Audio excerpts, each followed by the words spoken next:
The platforms of the Gentlemen's Sim Racing Club on a massive Friday night, as they say in the classics, as Katy Perry said in her song, TGIF, ladies and gentlemen. And where else would you rather spend it than with us here on the platforms of the GSRC Live, exclusive and free across Facebook and YouTube, although I will argue... completely against our defence. There are some really good viewing options away from where we are, but we hope you stay with us and then go and pay attention to the doubleheader of the AFL, the NRL, the opening day of competition at the Commonwealth Games, and also, of course, Live Golf Great Britain and opening practice for the Hungarian Formula One Grand Prix. By gee, there's an enormous amount happening throughout the course of the next few hours, including, and we're delighted to be able to say that we're far more organised and orderly than what we were last week, ladies and gentlemen. And we're very lucky to be able to keep on this role of presenting the entree to the main course for you on a Friday night. Zach Capel alongside Joe Baldwin. Trucker messaged us about midday, 4 o'clock, somewhere in that time frame this afternoon. As soon as I opened Discord this evening, there was the confirmation. We're ready to rock and roll for the doubleheader tonight. We do bring you GT1 with thanks to, of course, all the great people that broadcast and sponsor the platforms of the GSRC. We are bringing you the third round of the GT1 Civil War, the 40-minute race from Donington Park in the UK. Then we go on to Barber Motorsport Park and the latest round of the GSRC Disruptive Labs Road to Indy series. And Trucker, it's interesting, isn't it, too, because as I see that you've already launched our first comment of the night in there to ensure that everybody knows where to go if they want to follow along with live timing for us. That's a very handy tool. A, fantastic to have your company on a Friday night. B, even better that we can continue, and we'll do it as long as you're willing and able and in a position to do it, continue broadcasting GT1. But I'll wager 3, but we're not going to have anywhere near as much action and fireworks across 40 minutes here and one race as what we did across 40 minutes and 3 races of Formula V this time last night. No, Formula V's, I didn't see any of that action last night. I was not a part of it. I wasn't there. But, no, look, just at this venue with the V's, spicy racing, like it was pretty hard fought. And, I know for me, I battled through there in race 1 and just got tangled up there before the line, and that sort of put an exclamation mark on the night and couldn't really recover. So, but hard and fast racing this season right across, pretty much every night of the week. It's been... it's been some great racing, and positions are hard to come by these days. The level of competition right across the club has just seemed to have gone through the roof. So, good to see, but certainly makes it hard work to try and pluck a result, that's for sure. And as I said when we put it on social media earlier in the week, ladies and gentlemen, it's a week-by-week proposition here, depending upon Joe's availability. And while he's in a position to jump in early on a Friday night, we will bring you the Disruptive Labs doubleheader, and that starts with the GSRC GT1 Civil War before we bring you Indycar. We're committed to Indycar all season long, GT1 a week-by-week proposition. But we're 3 from 3 so far, so we're not complaining, and I'm sure you're not either. It'll be interesting to see how all this plays out. We are on the long course tonight here at Donington Park. So last night we had Formula V running the national circuit. This is the Grand Prix layout. It's a 40-minute race. It requires 1 compulsory pit stop within all of that. And there are your weather and track conditions. So obviously beautiful part of the summer over there. They observe daylight saving. We've got plenty of daylight at our disposal. Hello, Queensland, you don't. And we've got 5:40 in the afternoon is race start time, as you can see there. 4 km/h winds. They are south tending southwesterly, and 27 degrees the ambient, 32 on track. Geez, that'd be a heat wave warning in Great Britain. 31% humidity, dry conditions and cloudy, typical sort of English afternoon. Championship points coming into this round show you that there is one man dominating and one man dominating only. His name is Andrew Dyson. He is 2 from 2 or 3 from 3 because he's won all 3 races and dominated all 2 rounds so far. We have Darren Lobb there in second position, and Adam Funslow in third. Watch further back. Richard Brookfield took second for the round last week, but he's boxed out of the top 14 at the moment. He's down there 14th on 86 points, having missed the opening round. A field of 22 tonight, or 21 actually, because Liam Haycock is in race control for us. Let's have a look at how they're lining up for the 40-minute race here. The second of our 5 stops on British soil. And Andrew Dyson continues to be the dominant force of GT1. Alongside him on the front row is Brendan Grosh. Good to see him back on the grid. Second row, John Merritt and Adam Funslow. Third row, Travis Hazaparty. And also alongside him, Tony Baker, Adam Lavis and Richard Brookfield from 4. Thomas Sinner and Thorn Weggett from 5. Well, actually, no, Thorn's in race control, so forget about that. I'm getting 2 10-place registers on my timing screen for some reason. Hopefully that'll sort itself out in due course. But I can tell you that Thorn's down in race control. I'm assuming Liam Haycock is with him as well. So Ryan Jones will actually inherit 10th spot. Alex Tzikis, Doug Gowans, Jordan Pianazzola, Brian Bullock, Nathan Michael, Rodney Gollan, Joel Hansen, Martin Davis, Greg Heaney, and Chase McMillan will round out this field. And also Andrew Dyson not showing on the grid at this particular point in time either. So the championship leader and the pole sitter is not registering on my screen at this point in time. So we have our first talking point, our first twist in the plot of the narrative that is round 3 of this series before the green flag even flies. So, hope you'll join us for this. Hope you'll stay with us for Indycar. We'll go around the grounds throughout the course of the night. The swimming heats are about to get underway. A lot to be excited about as we get set to rock and roll on this penultimate Friday night of July. Just showing for me that Dyso's just jumped to the pits. So he has. He's had a connection issue. Yeah, there he goes. So watch him on a track that's notoriously difficult for overtaking, with the exception of Formula V, of course. Watch him try and weave his way through the field. Life just becoming a little bit more difficult for Andrew Dyson. Let's see if anyone can capitalise on his misfortune. We're racing at Donington Park.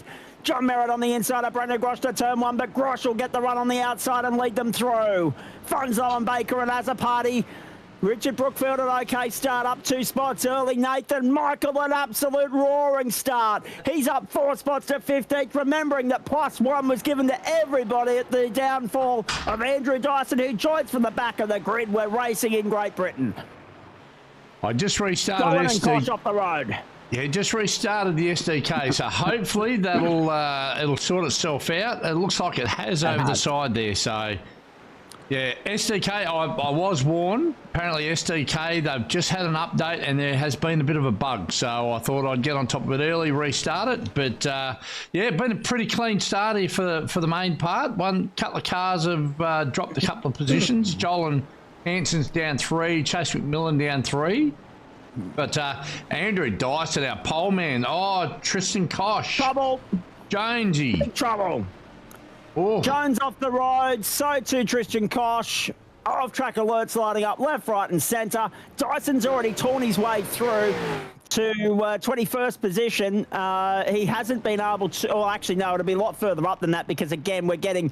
Everybody else is registering as though they're on lap 2, they're on lap 1. Dyson's registering as though he's on lap 1. He's going to cross the line now, and he's going to be in behind Martin Davis and Greg Heaney. So keep an eye out for Dyson because he's down there on the inside. On the run to turn 1, I'm just trying to get a registration. I think that's Greg Heaney that he's in front of immediately. The Whiskey Business Racing entry. We're right on board with Dyson, which means that he's looking at Martin Davis at the moment, if I'm getting my bearings right. And once this all corrects itself next time by the line, we're going to see that Dyson has made light work of a quarter of the field already. A rear to front and rear to victory effort would be just another feather in his cap and another sign that this is his championship to win and everybody else is to fight for second and third and all the other minor positions for, because at the moment he has been untouchable. This is a minor setback, but look at him down on the inside already. Straight through. Beautifully done. And that's going to make Martin Davis vulnerable to Greg Heaney and also to Thomas Sinner. Heaney around the outside. Whoa! Sinner down the inside. Hansen goes as well. Davis in the thick of it. Heaney hung out to dry. Oh, the gloves are off early here. Very good stuff. Timing screen is going to go bonkers for about 30 seconds, folks, as it corrects itself. We have only just completed lap 2. 1 minute 35. The No, 1 minute 24, the fastest lap of the race so far for Adam Funslow. 1 minute 24.862. So we're in the 25s. So 2 minutes 50 and 2 is 540 and 1 is 830. So 6 laps in about 8.5 minutes. There's your time frame tonight. And 4 by 8.5 gets you to 34, plus a transit of the lane. So let me get the calculator out and get a little bit technical with regards to all of this. I would hazard a guess that if we're clocking at around 85 seconds a lap, that and as I say, if we're doing that in 8, he got helped. He did. So that's Jordan Pianazzola getting escorted off the road onto the grass there at the final corner. And he drops down to position number 16 as a result. There's Brendan Grosh holding off John Merritt for the moment. To give you some context, boys, 9.5 seconds is what the difference is to Andrew Dyson right now. So we've gone from pit lane to being 9.5 seconds off those guys.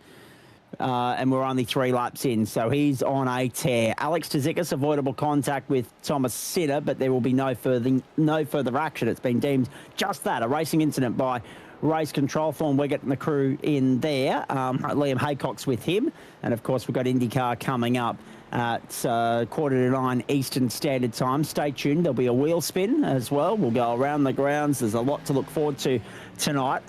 Dyson back into the top 10. Straight past Nathan Michael as though he was standing still. Next target is Alex Tzikis and Doug Gowans. And he is roaring through this field at a rapid rate. So 125 and 2 is 250. 250 times 3 gives you 8.5 minutes, ladies and gentlemen. 8.5 and 2 is 17. 2 is 34. So I'm going 24 laps in 34 minutes. And I reckon we get another 4, maybe 5 in, depending upon the pace and the deterioration tyre wear, what that does to lap times, etc., and depending upon the transit in the lane. So hedge your bets on about 28, 29 laps, Joe. I reckon that's where we're going. About 29 would be a pretty good number, but I tell you what, the way Dyso's going, he's going to get it on the podium. Like, what are we? He'll be leading this thing by the time we get to the pit stops, I reckon. Oh, yeah, 5.5 minutes in, and he's already up 12 positions from where he started. Oh, no. The charge undone. Was there contact? Dyson's gone through. Tzikis has slid it off the road, but did he get help? Is Dyson about to wear a penalty here? Let's have a look. Let's wait for the contact, wait for the noise. Oh, definite. Yeah. Absolutely every day of the week. You could see him going for it. He couldn't pull it up, and Tzikis was closing the door as well at the same time, Joe. He was, but he just... Oh, the way I'd say that, he probably wasn't up far enough to get his nose in there. And, yeah, that's unfortunate. That might be the beginning of the end for him. So, you know, if it doesn't rain, it pours. He's...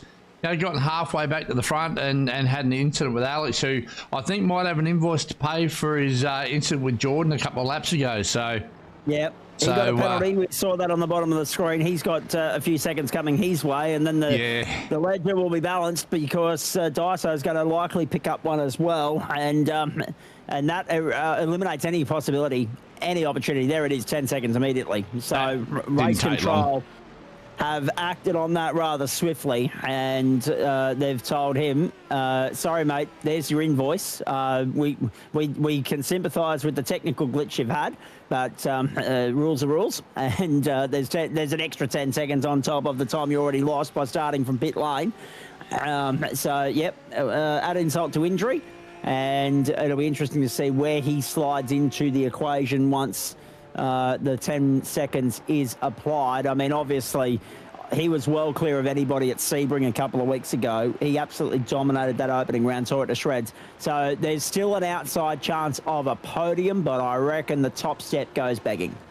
Yeah, but look at the top 3, top 4, 5 guys. Even Tony, he's improved a lot in the last 6 to 12 months, actually, with his racing. So he's certainly not let these guys get away, and Yeah, he's got his former teammate or current whatever, but Hot Lap Merritt, he's up there at the moment. He's all over Groshy, and we all know the talent that this guy's, packing. He's a former, might even be a current, actually, I think, racer champion for the GSRC, which it didn't get run this year, so he's the default carryover champ. But yeah, we all know what Merritt's capable of, and he's up there. He's all over the back of Groshy at the moment. So, yeah, Daiso top 3 by putting a bit of gap between some of the other guys there in the top 5 would be about his best hope. But you got to, even though he's had a rough night, he's just got to soldier on and try and bank some points, because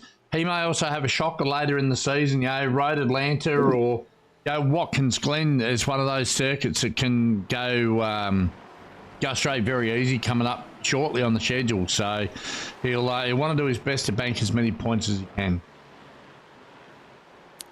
Indeed. Merritt sits there just waiting patiently. Jordan Pianazola comes to pit lane. Now, is that scheduled or has that been forced? It looks as though it's scheduled. 9.13 seconds and back out he goes. Chase McMillan and Tristan Koch still limping their way around. No further action due to net. That was with W. So there was another incident that I've been getting some emails in relation to another matter that I'll elaborate on a little bit later on, ladies and gentlemen. I am on my way to Sydney tomorrow morning, but there's something happening in the Hunter Valley that deserves a little bit of airtime here. A little bit later on, and I was just responding to some correspondence in relation to that. So, Merritt for the inside, Merritt for the lead, Grosh wide. I'm not sure how race control will view that. Merritt pulls to one side, said to Brendan, I'll redress, and Adam Funslow does the Bradbury and leads at Donington. So I didn't actually get a clear look at the Gowans run in, but no further action due to netcode there. That seems fair. And race control have had to deal with netcode on a few occasions this season already. So this is Merritt going for a very similar move and very late as well. Same as what we saw Andrew Dyson fall foul of. There'll be an invoice for that. The pinch brake, he didn't maintain control. Yep. The only thing is, I mean, what works in his favour is that he redressed it, Joe. That's number one. He's now since got back past Travis Azzopardi as well, who was up on the outside there momentarily in third. Wide, yeah. But the other thing as well is Adam Funslow's just cleaned up the pieces, swept through, said, thanks very much, fellas, catch me now if you can. I reckon they will, but Funslow himself is no slouch and he's very versatile. So he's now got an opportunity to get cracking and try and make life difficult for those guys trying to reel him back in. What's interesting for mine is that was very good awareness from Brendan Grosh. He saw Merritt going for it. He saw that it wasn't going to work for him, and he got out of it accordingly to make that incident as light and as damage-free as they possibly could. That could have been a lot worse for both, but thankfully, Groshy, with some awareness there, avoided that ending in tears any further than it had to. Absolutely. And Funslow, he's him and Darren Lobb, there's only a point in it between them, so Adam's really in the box seat here. And Brandon, where's he? He missed round one and he had a bit of an average one last week, but yeah, so Brandon, I mean, look, he's out there running up the front on Merritt, like he's literally, see what I did there. But I actually didn't mean to do that one. Dad jokes. But he was up there like on pace, leading the race. But Funslow, he's going to be a bit of a smoky this season, I think. His consistency, he's not as fast as what Daiso has been, but man, he's been consistent. He's 2 thirds. Darren Lobb, the guy that he's been battling with, isn't actually here tonight. So he, he's banking the points and doing what he needs to do. And especially when, you got Daiso, who's without a doubt the four-man, having a bit of a rough night at this stage with connection issues and a 10-second penalty to go along with it. And we're already a bit over quarter of the way through the race, about a third of the way through, and It almost seems like Daiso's, his charge to the front's almost slowed a little bit. So, he could be on for a big bunch of points by the end of tonight, is Mr. Funsley. Oh, Heaney and Joel and Hanson, what's happened back here, guys? The Greg Heaney coming down into the final corner. Separate incidents. Yes. Oh, no, Joel's hitting. No, evasive action. He missed him. Yeah. And, Bang. that would be Rodney Golan, I reckon. Oh, Brendan Grosh is off the road, Joe. Brendan Grosh is off the road. Oh. Back wide, Brendan Grosh is off the road at the top of the hill. Have a look at this. Oh, Can you believe that? What have you Brendan done, Grosh Brandon? drops down to 8th in the order. And it's a free kick for John Merritt and everybody else. Adam Lavis now up to 4th. Travis has a party to 5th and Richard Brookfield to 6th. To the top of the hill we went. Caught a little bit of grass on the way up and gravel. Got to the top of the hill. And the rear end just did not want to cooperate. Yeah, he's caught that grass, which has put him about half a car width wide into the marbles, and away he's gone. Very, very small mistake with very big consequences as far as positions go.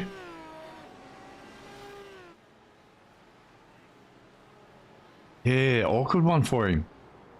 +3 so far for Adam Funslow, Tony Baker, Adam Lavis. One, of course, gifted to them off the start, as we've already detailed. +3 for Doug Gowans. Tzikis off the road again. And Jonesy dropping to Martin Davis now as well, who's +6. And Nathan Michael +5. They're the big movers of the race so far. Final corner. Watch Jonesy take evasive action here. Yep, down the inside. Oh, dear. Yeah. Poor Alex, he's had a bit of a rough night tonight. He's caught a couple, been lobbed one up, and yeah, he'll be glad to see the exit gate at Donington International Raceway, I'd say.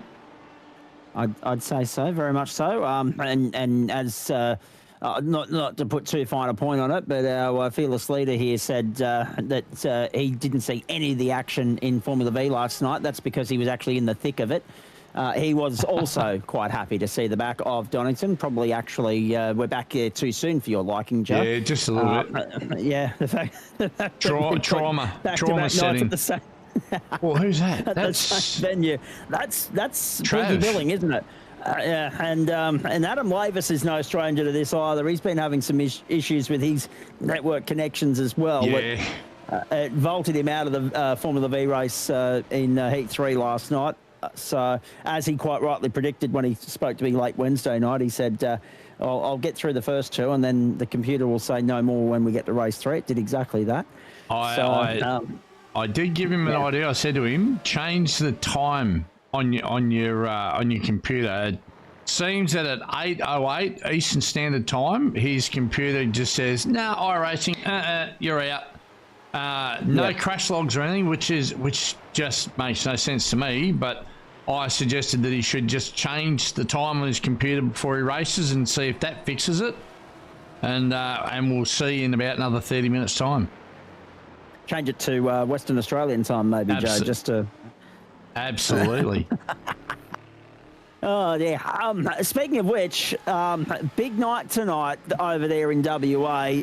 As I mentioned, there's a doubleheader in the AFL. West Coast and Fremantle. That gets underway at 8:10 Eastern, 6:10 Western. And you'll see it on 7 straight after 7 News. The Commonwealth Games, in the meantime, the swimming heat's underway, and that is on 7 Mate in AFL states. And if you're in New South Wales, the ACT or Queensland, you're watching that on the main channel at the moment. There is Brendan Grosh in 13th on the comeback trail. He's had another issue. He had a second incident. He has. He was in behind Dyso at one stage. Oh, deep at one. That's the rallycross part of the circuit. That is. You'll need wet weather tyres on to be doing that. Absolutely. Now, live update from the NRL tonight whilst I'm thinking of it. 5.5 minutes to play. Newcastle and the Roosters locked at 22-all at the moment as well. So the second match, Melbourne and South Sydney, in a bit of a holding pattern until such time as that game is complete. It may need to go to Golden Point yet, and the Knights led at 10-6 at half-time. Here we pick up Brendan Grosh for the third time on the clawback through the field. Ryan Jones and Martin Davis immediately ahead of him. And Adam Funslow's lead is still 1.3 seconds on John Merritt. His teammate Tony Baker back there in third, 5.5 down the road, under pressure from Maverick, Adam Lavis, Andrew Dyson and Trav Azzopardi. Now, currently, Joe, Dyso's penalty of 10 seconds only loses him 2 positions. He's 12 seconds ahead of Dougie Gowans. He would come back out in 6th position, or 7th position, I should say, if things were to stay as they are. Here he goes down on the inside. No, it's tight. But Lavis again aware, just like Grosh was a few moments ago, of Dyson's presence, and he goes through and now goes out in pursuit of Tony Baker. Up to 4th he goes, but still the invoice would remain the same. He's 11 seconds, 12 seconds ahead of Dougie Gowans, but he would not clear Lavis, Azzopardi and Brookfield at the moment. So at this point, it looks like P7's the best he can hope for.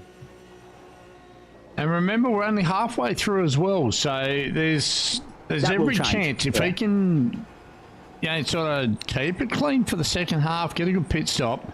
I could see him putting 10 seconds on some of these guys. Like once he gets clear and he's not battling for position, and he gets a bit of air on the nose of the car, he'll set sail with fastest laps that'll ride with just about anyone. Which at the moment appears that Andrew. How's this for consistency? Andrew Dyson's fastest lap 1:24.41. John Hot Lap Merritt's fastest lap. Take a guess. 1:24.41. 411. 413 for Dyson and 411 for Merritt. Quite extraordinary. Car 000 noted for netcode to be careful for the remainder of the race. Yep. Fair call. He's had a couple of incidents tonight, and that goes back to the whole reason he got he missed the start. Kicked out of the serve at the start with. Obviously, just needs to feed his hamster, I guess.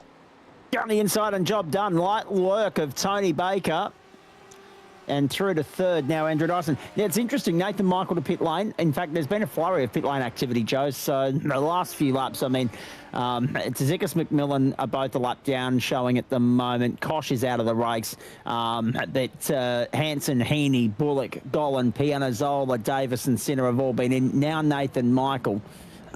Meaning that just the top 10 are yet to complete their scheduled compulsory pit stop. Remembering that it'll tell you that Dyson stopped on lap 0, but he can't pass that as a compulsory pit stop, ladies and gentlemen, by the powers that be via the GSRC rulebook. That would not cut it in an argument sense. And he would be slogged an extra invoice, and he doesn't need another one of those tonight. So, yes, he will need to transit the lane again. Brian Bullock off the road right now, coming into the final corner. Adam Funslow, John Merritt and Andrew Dyson leading the way right now. Baker, Lavis, Azzopardi, Brookfield, Gowans, Jones, Grosh, the top 10. We're riding on board with Grosh. They are all yet to stop. In comes Adam Funslow. Funslow goes in. Merritt continues. Funslow to pit lane, the first of the front bunch to pull the trigger. As we get beyond the halfway mark now, 21.5 minutes in. We're on to lap 16. So we've completed lap 15. So, yeah, again, 28-29. It's touch and go with regards to where we're going to fall time-wise. Dyson's just punched out the fastest lap of the race. 1 minute 24.397. Very nicely done. Funslow, Azzopardi and Grosh are all on pit road. So Grosh has gone, followed the suit of Azzopardi and Adam Funslow as they make their way around. It's an interesting one. Obviously, we've got 2 retirements, one retirement so far. Everybody else continuing on, but we've got 3 guys that are already a lap down. So it's a long road back for Tzikis, Hanson and McMillan. And I'm going to be perfectly honest, I can't remember what I was going to say to throw it back to you, Joe. I've lost my train of thought. It happens to the best of us. 22.5 minutes gone, though, mate. That's gone pretty quick. It has, yeah. So definitely on the home stretch now. And I think about what we need to look here, Dyso, how much of a gap he can get on Baker and Mav. This is where the race for Dyso is going to be in the back end. I don't think he'll get... he might get to John, but I don't know. John's pretty handy, and Adam Funzo, he's been solid all night. So I doubt he'll get up and pass them, but stranger things have happened. But yeah, that's probably where the interest for the night is. Just keep an eye on that gap between Dyson and Baker and Mav towards the end of the race. See whether or not he can, yeah, pull gold out of a bucket of fool's gold, I guess. Exactly. Out he comes back onto the racetrack now in 8th, Adam Lavis. Now, Indycar coming up at 8:45 Eastern time, and looking forward to that immensely. The latest round of that championship from Barber Motorsport Park. We're going to try and get you out of here a little bit earlier tonight, ladies and gentlemen, because one member of the broadcast booth has a 3:45 a.m. alarm tomorrow morning. That's going to be good fun. Fair dinkum. Well, you're going off to the afternoon shift, are you? My alarm goes off at 1:30. Well, 1 in the morning. What are you whinging about? Yeah, I know. So, off to Sydney tomorrow, out to the Sydney Illawarra Kart Club, qualifying for the Kart Stars round tomorrow afternoon in all 4 heats for all 8 classes on Sunday. 40 on-track sessions, 8 of them tomorrow afternoon, 32 on Sunday. If you want to get out there and support some great local karting at the state level in New South Wales, admission is free, so do yourself a favour. The interesting thing here, Andrew Dyson's just lowered the benchmark again, 1 minute 24.129. So he's going to go down swinging, Joe. And you mentioned about him putting distance between himself and everybody else. Well, he's doing just that. 3 seconds already. Not sure he's already. going to catch Johnny Merritt, but he's already 3 seconds ahead of Tony Baker. So he's got 15 and a half minutes here to try and find another 7 seconds. And considering that he's in the 24.1s, and everybody else is in the 25s, you're backing him in every day of the week. But it's, see, this is the thing, right? And just by talking about Dyson, I've brought myself back to where I wanted to go. I could tell that you talked about the circumstances that resulted in him starting from pit lane, and obviously the couple of incidents that have followed. Race control have advised him to be mindful of net code for the balance of the race, etc., etc. Don't think for a second that wouldn't have him some way or some sort of flustered. I mean, he'd be driving with the red mist having already descended. I think that's probably a fair assessment considering a couple of the incidents we've seen. So now that he's got rid of that angst and anger and frustration, and he's no longer flustered and he's in clear air, he's showing everybody what probably would have played out and how it would have played out had he not had that tech glitch about 25 minutes ago. Dyson hit pit lane. 24.034, 24.034 that time through. That's ridiculous pace. And he, along with his teammate Ryan Jones, Dougie Gowans, Richard Brookfield, Tony Baker and John Merritt, all yet to stop. Now, if you're a fan of everything going on at the Commonwealth Games, ladies and gentlemen, the swimming's underway, the bowls are underway, the Aussies are featuring in both. The 3x3 basketball is underway. We're in that too. We expect to tear the Commonwealth Games medal tally to absolute shreds over the course of the next 10 days. And hopefully, in 2030, someone will come along and actually give it fair and proper treatment, unlike Daniel Andrews giving it the middle finger when he said, no, Melbourne's no longer playing host to these things. Go and find a new playground. And we'll see the other sports that have missed out this time through, like your field hockey, like your T20 cricket, etc., etc. All those other great sports that have made the Commonwealth Games what they are over the course of time.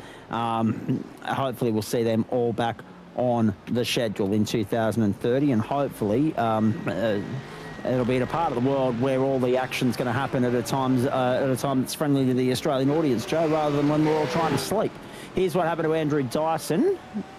Now, this is what you were talking about a moment ago, wasn't it? Yep. No, when you run wide, I was trying to work it out. So you run wide down into turn 1, and it'll actually say to you, oh, you're in pit lane. So he's just gone out and triggered that the pit lane zone, because it was showing on my my tracker that he'd been in pit lane, yet he was still only 4 seconds behind Merritt. And something I do want to actually... Oh, that was close, Jonesy. Jeez. Got it done on Dougie. having a solid night too is Dougie Gowans. He's up 7 positions from where he started, and he's, you know, you're in a good night when you're not making the highlights reels, and we haven't really seen much of Doug tonight. So he's putting in some good clean laps, which is what you need to do. Now, here I'm going to show you. Oh, well, actually, we've gone past it now, but we're saying a couple of laps ago, oh, we don't know how Dyso will go getting the Merit. He was 8/10 faster than Merit 2 laps in a row. So yeah, I do think he'll get to Merit, but I do also think that with only just under 11.5 minutes to go, there's zero chance of him putting 10 seconds on John Merritt in the back half of the race. Just not going to happen. All being fair and equal, of course, unless something was to happen to John Merritt, of course, and we wouldn't wish that on him. I was going to say some of the other sports that we're missing at this late put together compromised Commonwealth Games.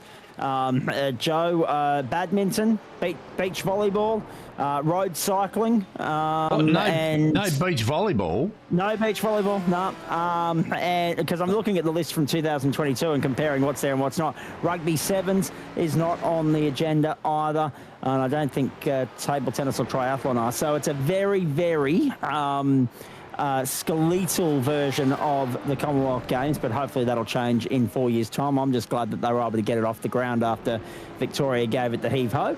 29.5 minutes gone becomes 30 at the top of the minute, and that's three-quarter race distance, and the end of lap 21 for John Merritt, who has not yet transited the lane, nor has Andrew Dyson. I'm just looking relatively for Adam Funslow, and when he transits the lane, they're a good chance, actually, of getting to that 28-lap marker, and I'll reserve judgment. Funslow's already pitted. Yeah. So let's watch where he crosses the line here, Joe, because the cutoff is 9:55. No, we're past that now, so it is 7 laps. It is 7 laps at the line. Yep. Brookfield will come through, and he goes to pit lane this time, as does Dougie Gowans. Adam Funslow completes his 21st lap in 30 minutes and 22 seconds. So 8.5, get you another 6 laps. We're still in time, but then you won't go too far into overtime to complete the 7th. So 28 will be the race distance. Good to see that the old Zaculator hasn't blown up like all the other technological devices around us, Joe, over the course of the last short while. By gee, there's been some attrition this early in the season. And while you're mentioning the Zaculator, just to let everybody know that the bingo card shirt is back up on the GSRC merch website. So now, I heard about that. What an absolute stitch up. And stupid me, I'm in here on Wednesday night and the boys are talking about it, and they're like, well, okay, we'll tick this one off, we'll tick that one off. What can we add to it? It'll end up being like your typical game of bingo at the local RSL for the old, and feeble of mind. The, those morning community activities that you have on a Monday or a Wednesday, and there'll be different versions of the shirt. There'll be 2 or 3 different versions in circulation, and everyone will have different things to tick off as the night goes on. That's where we'll get to. And then you'll have someone in the chat thread screaming bingo, and they'll be sending photos of the scorecard. That's where we're going to get to, I'm sure of it. John Merritt, Andrew Dyson and Ryan Jones. That was the work of he who recently turned 40, C. Whitaker. And a couple of others. Grant Gill, I think, was also involved. He had his hands on that a couple of years ago. And on the subject, I've already got the daylight saving reference in there, and I did it before we even saw a green flag tonight, so make sure you tick that off the bingo card as well. You'll need another bingo hoodie just for the post-race show, says Thorn Wiggett. Are you talking about the post-race show on air or the one off air? Because either or, it'd be applicable to both. They're both entertaining.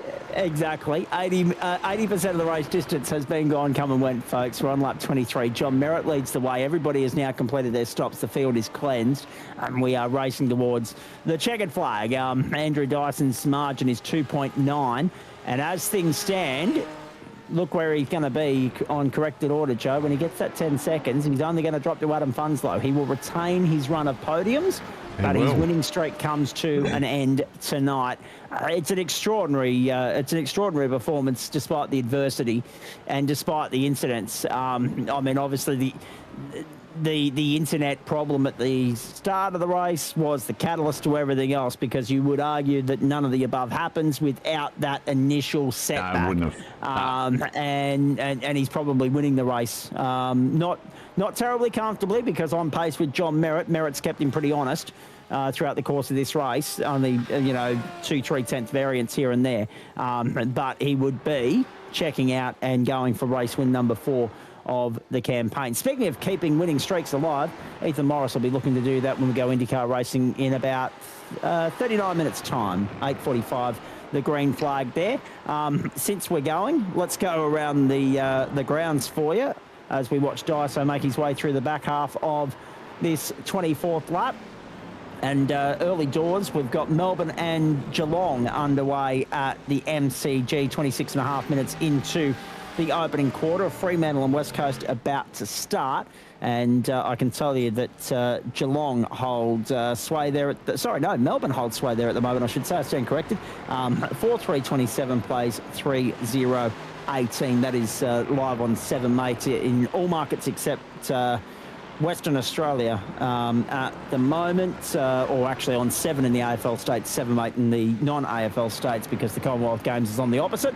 And of course, that game is on Fox Footy in Perth, because they're broadcasting the derby to their local audience. The NRL earlier, Knights Roosters. Roosters get home, and they do so in 77 minutes. They got the field goal about 3 minutes from the end of regular time. So no need for Golden Point. Roosters home by 1, 23-22. And, that's hairy. Nathan Michael under pressure there from Thomas Sinner as we bring it back live. And look who's also there, Brendan Grosh on the comeback trail as well. So these guys are arguing for 9th, 10th and 11th. And Dougie Gowans will try and latch on as well. Now, for all of his positional gain earlier, he lost all of it going down pit lane. That was tight. That was really tight. Thomas Sinner was looking for a gap that wasn't there. He would have had 2 wheels in the grass, and he committed to the inside run, and he had to reset and go again. Nathan Michael under relentless pressure here in the closing stages. Travis Azzopardi's just gone by Adam Lavis for 5th. Lavis has had his network drop. What time did you say, Joe? 8 minutes past 8? Bang on. Well done. Wow. Picked it like a dirty nose. That's as good a bingo call as we've ever seen on the platforms of the GSRC. We wouldn't wish it on our mate, but 8 past 8 is where it's at.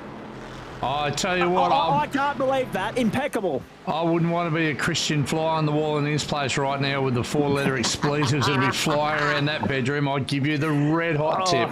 Absolutely. He was filthy last night in the bees, and he'll be rapeable right now.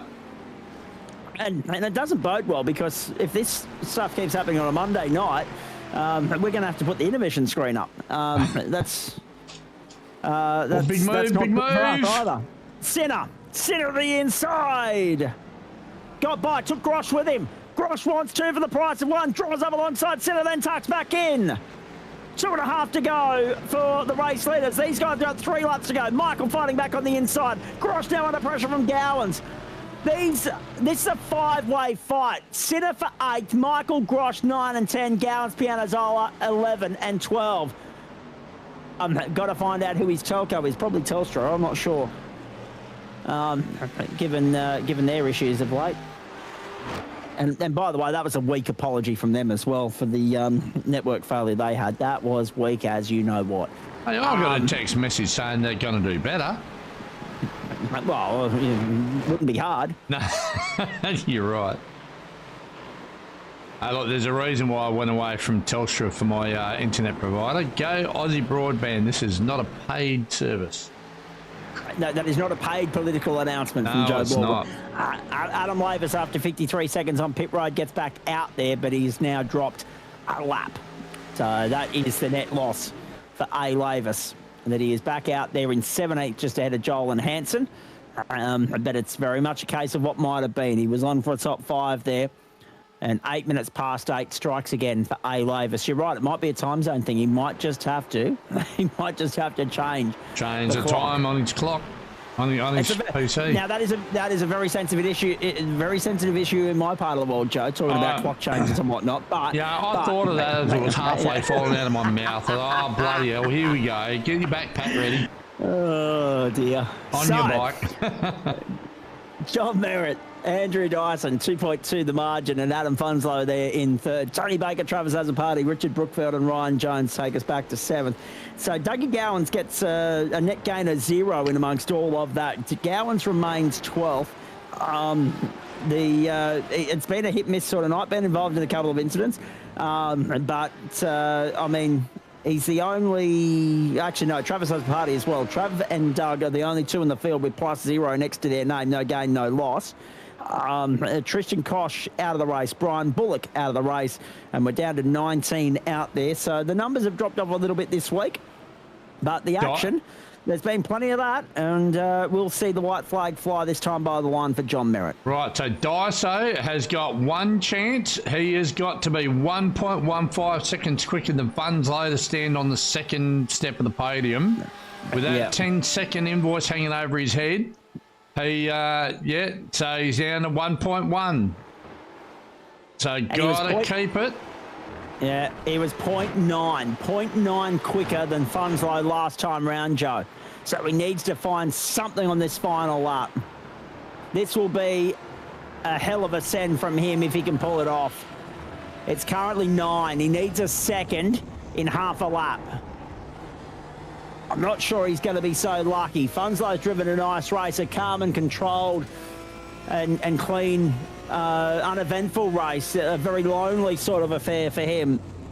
But as you said earlier, if you're not being featured in the highlight reel or the replays, no, he was too messy through the chicane. There's he's not going to get it.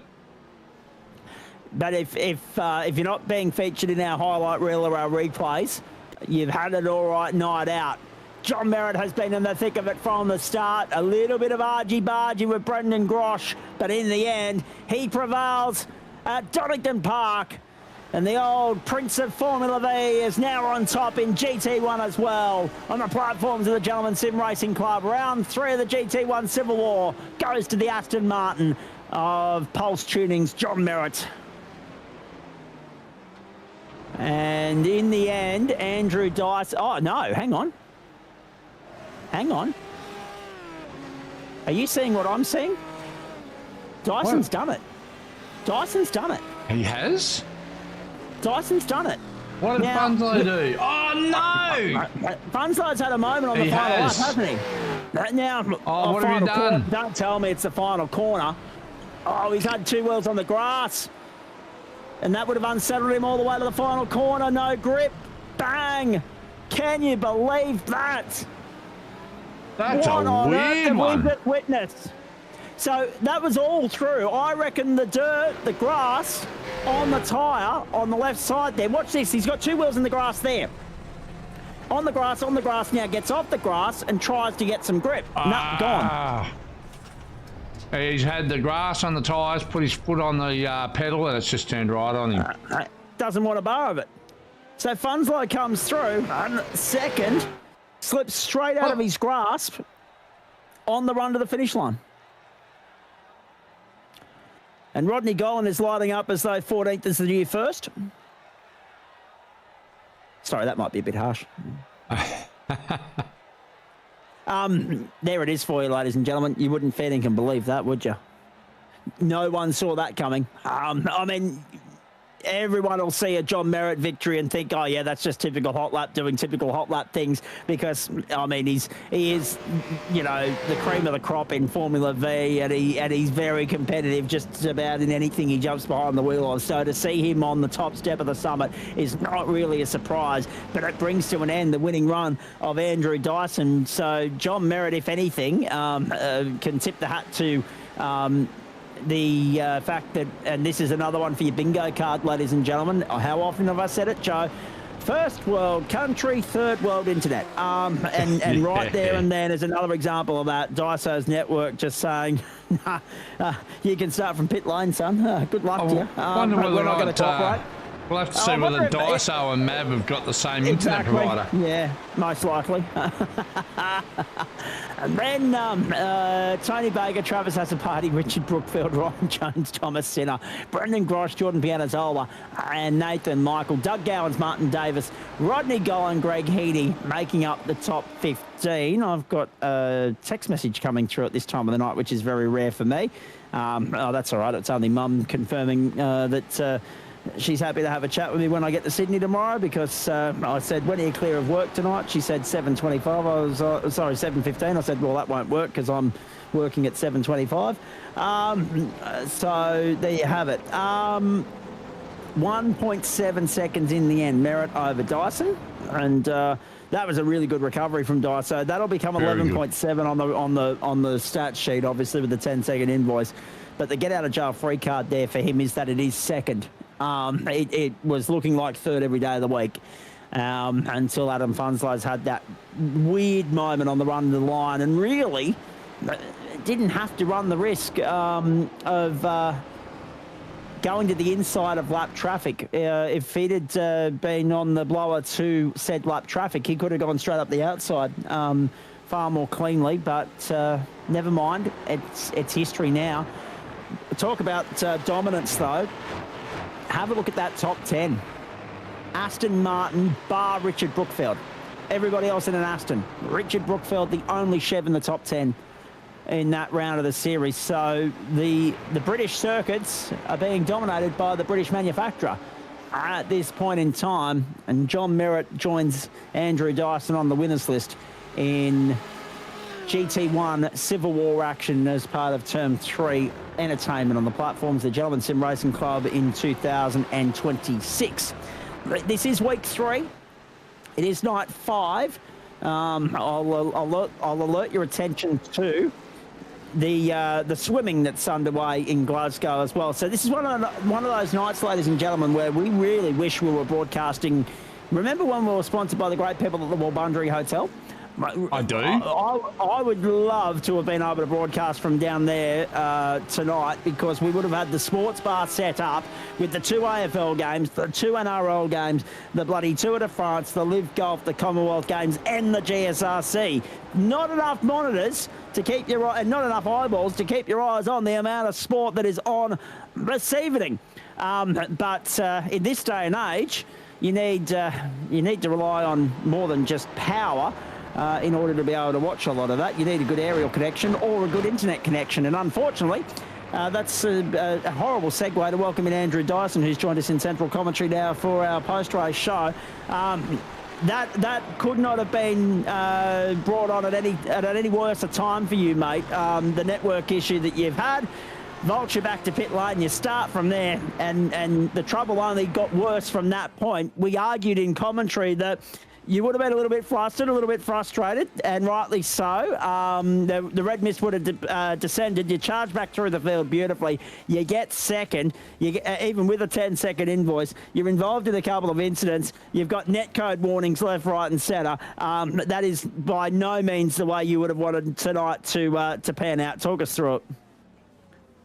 Well, it's actually my own fault. I was playing with an Xbox 360 earlier, and I'm trying to get it fired up so I can play Grand Theft Auto 4, in preparation of Grand Theft Auto 6 for a bit of fun. Yes. And so I had my Ethernet cable over on the 360 because I don't have a wireless adapter for it. Yep. So when I thought I quickly better jump into the server and start running laps, I was on Wi-Fi on the computer. Oh, no. And it wasn't until the end of qualifying, someone said, a second person actually said to me, "Oh, you're blinking." And I was like, I actually know what that is.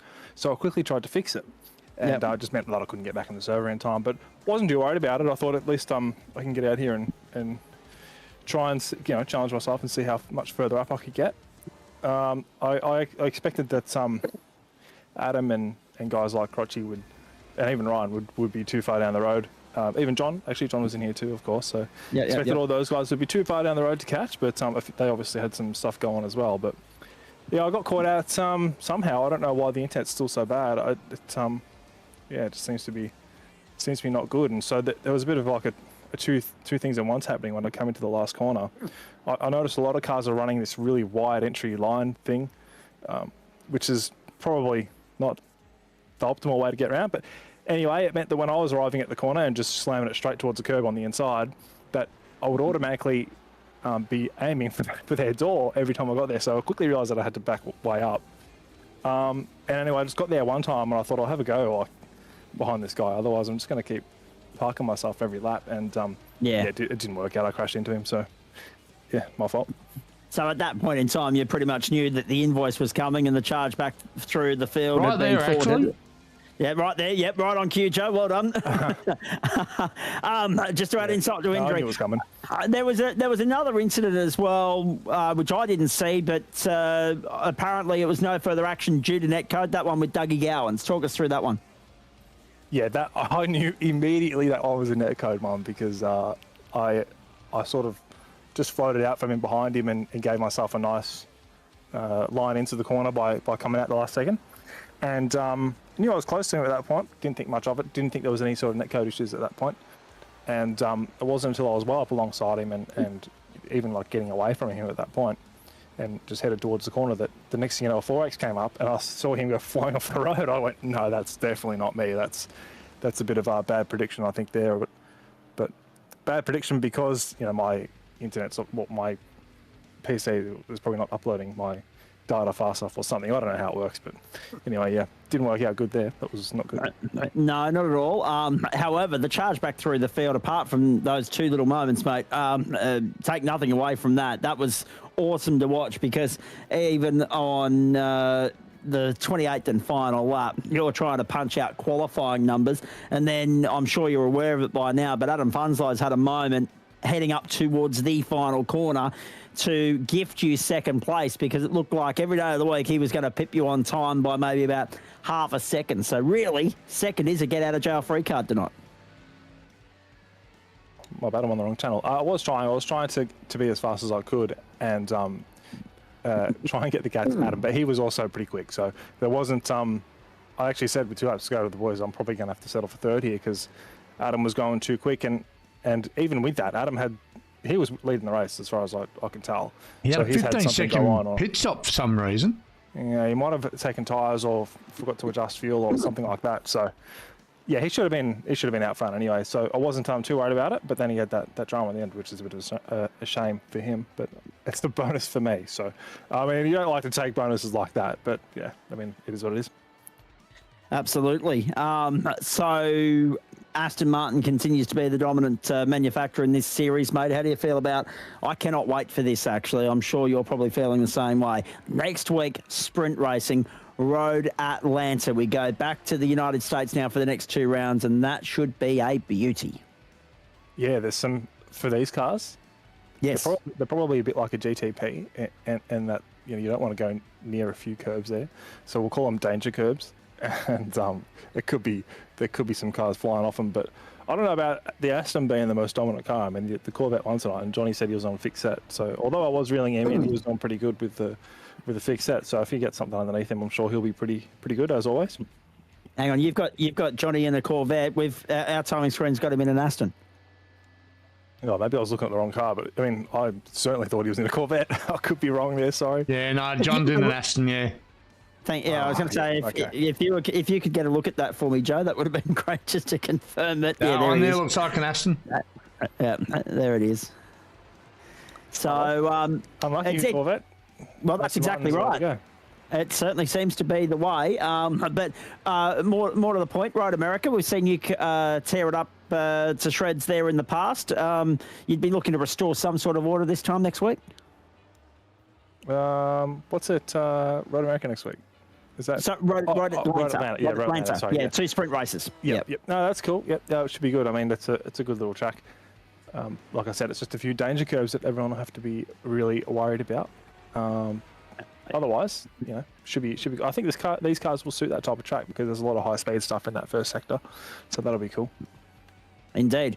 The other point we should make is for anybody else not yet aware, and once we're finished with Road Atlanta, we go to Watkins Glen for a single race.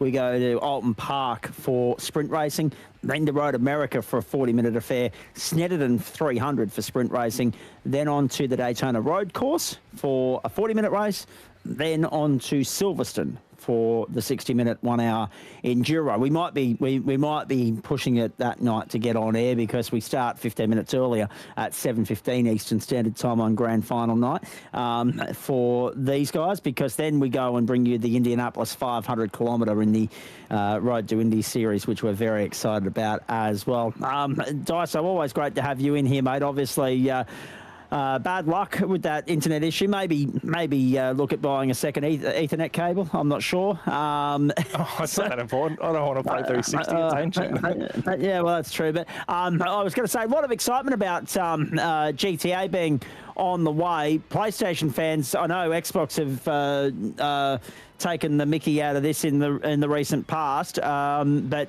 PlayStation fans up in arms about the fact that they're doing away with the disc copy and the disc console in future incarnations of PlayStation. I guess that's a sign of the age we live in, and that sort of digitisation was inevitable. Well, yeah, I mean, I get what they're complaining about, and it's really nice to have an old console where you can throw a disc in and get gaming, which is really cool. Yep. But I mean, I bought my first PC in 2018. My very own first PC in 2018, and I've never had a disc drive, and every game I've ever bought's been digital, and I'm just kind of used to it, so it's like I don't care. And I'm sure most people who have PCs these days will be exactly the same. I don't think hardly anyone I know has a disc drive. So yeah, the console folks are probably complaining about something that's odd news. Well, I was going to say, I was a little bit shocked, actually. I had no idea that they were phasing out the disk drive in PCs or laptops until I went and tried to buy a laptop in 2021. So, but I was not surprised then when I went PC shopping last year to find that, yes, no disc here, thank you. But thankfully there are, if you've still got that sort of technology, as I do, because, you know, I'm old and geriatric now at 35 3/4. Yes, there are USB inserts and adapters and whatever else that you can plug in to get the job done. Very nicely done. Hey, what about the shade being thrown there by Ryan Jones? I'm assuming that you are just being taken out of context there with his comment suggesting that when you had the disconnect, you may or may not have said, I could start a lap down and still win. Watch this. No, I have said watch this in the past, but that was about jumping into the broadcast and talking absolute crap. But no, definitely not this time. I said, I'll just have to do the best I can, in all honesty. No, I thought it was a good chance to come back through. I thought you were too, yeah. In fact, to be honest, as much of a pain in the backside it was for you, it actually excited us because we were like, well, that gives us something to follow now. Let's see how far he can claw back, and by gee, you were mighty close. I also, quietly thought to myself, I'm a good chance to crash into someone as well. And that came through as well. Yes. Do situations like that where, it throws a spanner in the works, do you get flustered in those situations, and how much of a distraction is that when you're trying to, and how much time does it take, I should say, for you to push that all to one side and get back on focused on the task at hand? Oh, it doesn't really change anything, really. I mean, so the only thing it really changes is the fact that you're going to have some cars in front of you to pass. And if you're racing anything a little bit more competitive, that's a really bad, I don't mean that this isn't competitive, but if you're racing in something like that Fiat League that Ryan and that's racing at the moment, if you have a bad qualifying or you end up at the back or you have a bad pit stop or whatever, you get a whole bunch of cars in front of you that are just a little bit slower or maybe a little bit faster than you, and you're never passing them. It's so difficult to pass them all. So that can be frustrating, but in this case, and for me mostly anyway, I just feel like there's nothing you can really do. You can't go any faster. You can only go as fast as you can go. So you just got to go out and do what you can do. And when you can make a pass, go for it. And when you can't make a pass, you just got to be patient. All right, mate. Very nicely done. What do the next couple of days look like for you, please? I'm trying to get GTA 4 working on my 360 for some fun. There's an update in Div 2. Maybe I might give that a crack. Got some NASCAR races on the weekend. Nice. Might watch some sports ball, sports wheels, sports paddles, all the Glasgow game stuff. Particularly excited for the artistic gymnastics tonight. I think me and the boys are going to tune into that. You too, huh?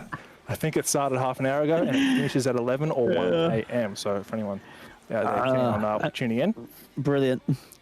I was going to say, and the swimming finals kicking at 4 a.m. tomorrow morning as well. Just as I'm getting up to make coffee to go to the airport, so I won't be seeing as much of the games as I'd be very much liking to this weekend, but I'll make up for that next week upon arrival home. Don't worry about that. Enjoy the Commonwealth Games, mate. Enjoy GTA. Enjoy that bit of nostalgia. Good luck with the iRacing stuff over the course of the weekend as well, and we'll see you when you're next in the house. Thank you, folks, and have a good call for this next one. We'll do our very best. I'm looking forward to this, actually. A field of 23 lining up here for the latest round of the Disruptive Labs GSRC Road to Indy series. We are 4.5 minutes away from the end of practice and qualifying to follow that. Thank you to Andrew Dyson. Good sport to jump on in here and explain what had transpired there. Very unlucky in some respects, but he's some sort of a bloody clairvoyant, Joe Baldwin, in the sense that he said, I kind of saw that coming. I love it. Hey, you mentioned in my ear just before Dyso slid into the booth that we're ready to spin the wheel to determine the car of choice for tomorrow night's MtnMen expedition. The 32 laps ahead of us around Mount Panorama. Now, I'm reliably informed that there's one item on the wheel here that probably should have been extracted. So if we land on the Ferrari 488 Challenge, we'll spin the wheel again. And if we have to spin it 15 times, so be it. All the other options were there last week. Joe, let's go.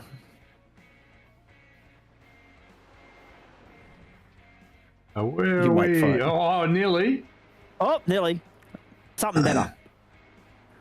991 Porsche action. So that's the old original. So, yep, looking forward to that one. Always puts on a great show. I unfortunately can't make it. I have a prior engagement tomorrow night, but that server will be up by lunchtime tomorrow for anybody who wants to do some practice. So, yep, the good old 911. No decent brakes, no decent turning, but a lot of horsepower. So get on there and have fun.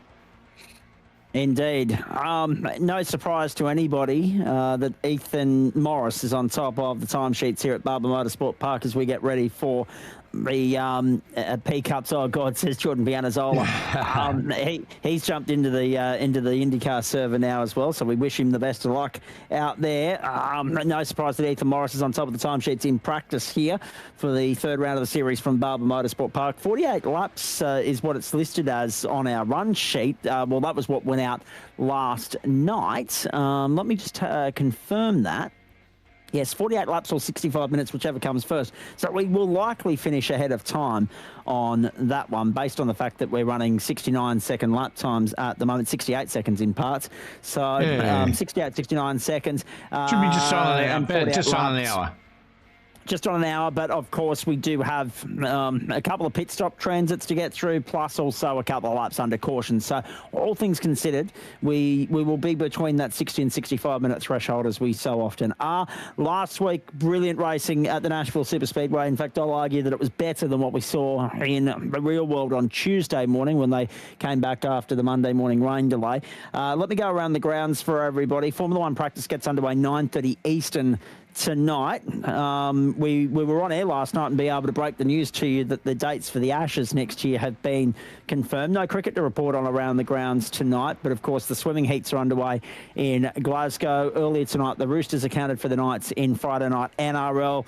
The Storm and Rabbitohs currently locked at 8-all. Now, the Rabbitohs did lead that game 8-0 at one point. As a Storm supporter, you could imagine some of the language that I was wanting to throw around it willy-nilly at that point.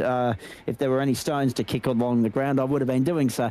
It's been a frustrating year to be a Melbourne Storm supporter, no doubt about that. But the AFL is also underway tonight. 37 apiece at the moment. Melbourne and Geelong 5-7 plays 6-1. So Geelong far better with the accuracy.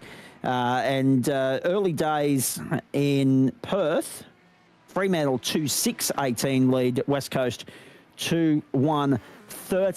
Lucas Herbert was the clubhouse leader after round one of Live Golf in Great Britain last night. That gets back underway tonight, 10 p.m. Eastern. And, of course, the third last stage of Le Tour de France gets underway later tonight as well. So there's something for everybody on a Friday night. If you love your racing from the virtual world, we've got you covered here too.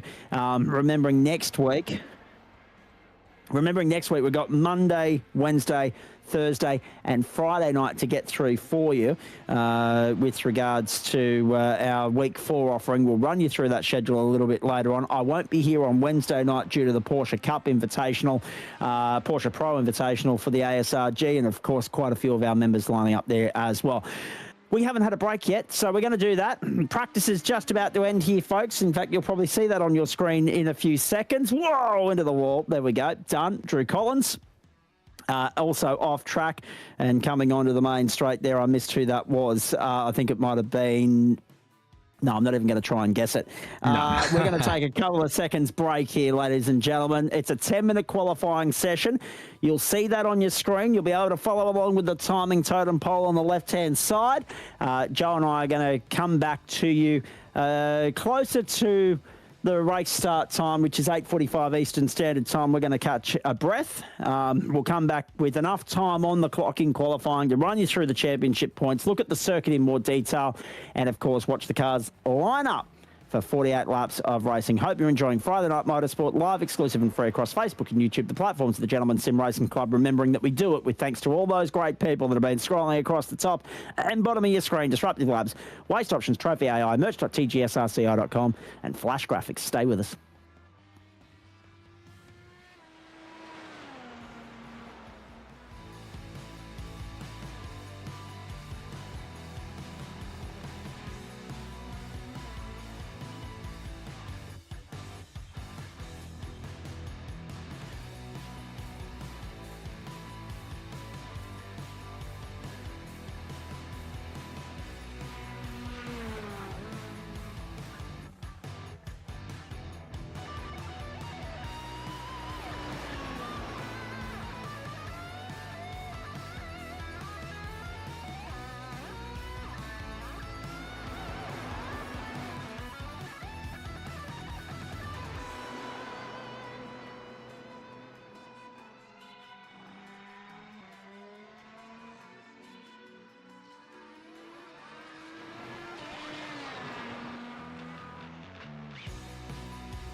The platforms of the Gentleman Sim Racing Club. Friday Night Motorsport for you, live, loud, exclusive and free across Facebook and YouTube. Welcome to Birmingham, Alabama. Welcome to Barber Motorsport Park. Welcome to round 3 of the Disruptive Labs GSRC Road to Indy series. And I've just got to remind our good mate Joe Trucker Baldwin that we have unfinished business. We were halfway through a chatter and time got the better of us. So we'll come back and finish that off at the end of the broadcast. Aidan Cale has taken pole position here with the last ditch run of the session, but only by 0.041 of a second over Ethan Morris, who has been the dominant force in this season so far. 2 wins from 2 starts. As we have a look at the firstly the track map for you and then the points leaderboard. The track map will tell you that we're at one of our all-time favourites as far as not just IndyCar racing is concerned, but just about anything we bring. He puts on a really good show. Formula V last term was exceptional. Now, this server is about to tick over into race mode, so we'll get to the action in just a tick. 3.65 kilometres, so what's that? Just over 2.25 miles, the circuit here. And that is, of course, in the USA, Birmingham, Alabama. 33 degrees was the ambient temp going into qualifying, but at the moment it's 27 ambient, 42 on track. 2 o'clock local time in the afternoon is the local server time. 19 km/h winds westerly direction. No variance in that. It is straight westerly. 27 degrees, the ambient, 41 on track, 74% humidity, cloudy conditions, but so far it is dry. Points table, point standings going into this round. Ethan Morris on top, 220, 110 apiece the first 2 weeks. Tom Donahue, 193, Alex Tzikis, 166, Martin Davis, 162, Joe De La Rosa, 157, Adam Lavis, hopefully 908 isn't as much of a curse as 808, at 152 and 145 for Dane Stanton and 142 for Greg Heaney, 139 for Luke Page and 134 for Joel and Hanson make up the top 10. I can't believe the impeccable timing of Joe Baldwin. Picked it like a dirty nose earlier. With regards to Adam Lavis and his unfortunate packet loss during GT1. Aidan Cale on pole position here tonight alongside Ethan Morris. Second row, Stephen Ball and Brodie McConkey. Third row, and he mentioned this the other night, didn't he? He's managed to get home in time to have a crack. Steering it from 5th is Dan Yeaman, alongside him Eric Fence and John Merritt, who very rarely we see grace us with his presence this late on a Friday night. He's there, ready to rock and roll from 7th on the grid. Angus Milne, Luke Page, Tom Donahue make up the top 10. Leslie Reeves, Martin Davis, the 6th row. Drew Collins, Adam Lavis, the 7th. Tristan McLaren, Joe De La Rosa, the 8th. Jordan Pianazola, Joel and Hanson, the 9th. Greg Heaney and Nathan Michael, the 10th. No Dave Oliver, no Matt Schmidtke, no Tony Baker at this point in time. You mentioned to me before we got going, Joe, the old acronym TGIF. We're now past 8:30, but we're not past 9:30. So when we get past 9:30, I can go with the other acronym that applies to this day of the week. And I think many of you know which letter of the alphabet gets substituted there in which order. But we're looking forward to this one because the best thing about, thank God it's Friday, is that it means in term 3, the platforms, the Gentleman Sim Racing Club, we go IndyCar racing, and we've had 2 absolute belters so far. Yeah, definitely. Look, they're such a fun car to drive. I almost wish I wasn't broadcasting Friday nights. These about 4 years ago, I think we ran a series of these, and we did them a little bit different back then. Roads were standing starts, and I don't know. I used to be able to get great starts, and as I remember one night, I think I picked up 12 spots before turn 1. I don't know how I did it. I just, used to be able to get these off the line really well. But they're such a fun car, and I think they shine more on the oval side of things than they do on the road stuff. I always found them quite tricky on the road racing side, but when you get them to places like Indianapolis and even Atlanta and some of the more traditional NASCAR style oval tracks, they're a hell of a lot of fun. Difficult, but fun. The fact that Aidan Cale, I mean, he had great pace a couple of weeks ago, but ran out of luck. The fact that he's restored order here and got back on even terms and pipped Ethan Morris for pole. It's the first time this season that, sorry, it's the second time this season that Ethan Morris has had to share the front row. So let's see if Aiden Carl can get one up on him in race trim this time. Racing in Birmingham, Alabama, Friday Night Motorsport. The main course is underway. Night 5, week 3, turn 3. They're under turn 1, trouble in the back. Adam Lavis has lost the front wing already, and the rear wing is gone. And that's Tristan McLaren. And also in the grass with him there is Jordan Pianazzola. Oh, boy. Luke Page off the road early on. Drama and action aplenty from the outset. Morris and Cale are still side by side halfway through this opening lap. Neither one wanting to give an edge, and Cale will lead them at the end of the back straight. Great start. And this is the race that we've been busting to see all season. Cale versus Morris. We know what Aiden Cale can bring to the table in an open wheeler. He hasn't had the best opportunity to showcase and flex his muscle throughout the course of the first 2 weeks. It ended abruptly at St. Petersburg. We didn't see him take the fight to Ethan Morris last week. Now he's back on the grid and ready to rock and roll. He got caught up in somebody else's incident last week. And he also got a 10-point penalty for an unsafe rejoin and contact. Last week did not go to plan for Aiden Cale. So it can only go up from here, Joe. You can argue that he's already burned his 2 drop rounds. He's got 8 to go in which to try and reel Morris in. Oh, so Luke Page gone off track. Oh, bang. Into the fence. Oh, that was... Yeah, that's why he towed. Oh, that's a big one. And Adam Lavis, Tristan McLaren, both on pit road. Luke Page had to tow, as you say. Yes, hairy start for some. Look at this. Look at McConkey going with Ethan Morris. Tom Donahue back in 8th place at the moment. So it looks like Greg's actually got... Was it Greg or someone got tangled up there and left Mav nowhere to go? Who's that off to the side there? That's McLaren? Yeah, McLaren and Pianazzola are off to the side there at the start.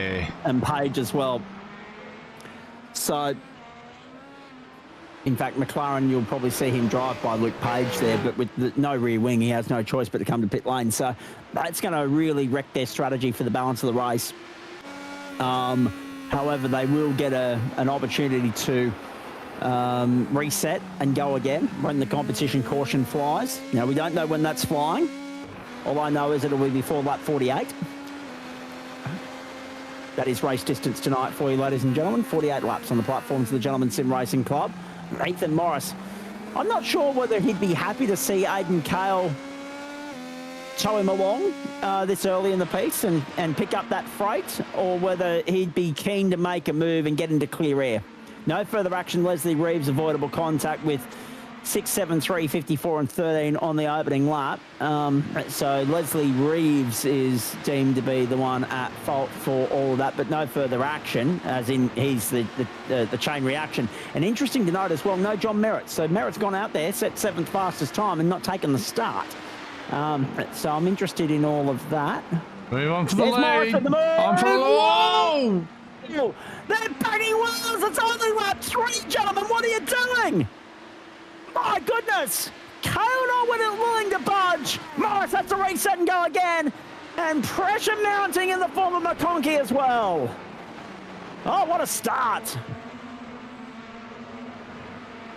There was a definite touch there, Joe. Oh, absolutely. I think some of those guys might have been seeing what Ethan's been doing to the field the last couple of weeks, and we want a part of that. So, yeah, Brady McConkey, I can't say that I'm familiar with the name, but he's certainly proven to be a formidable foe in the IndyCars here for Ethan Morris.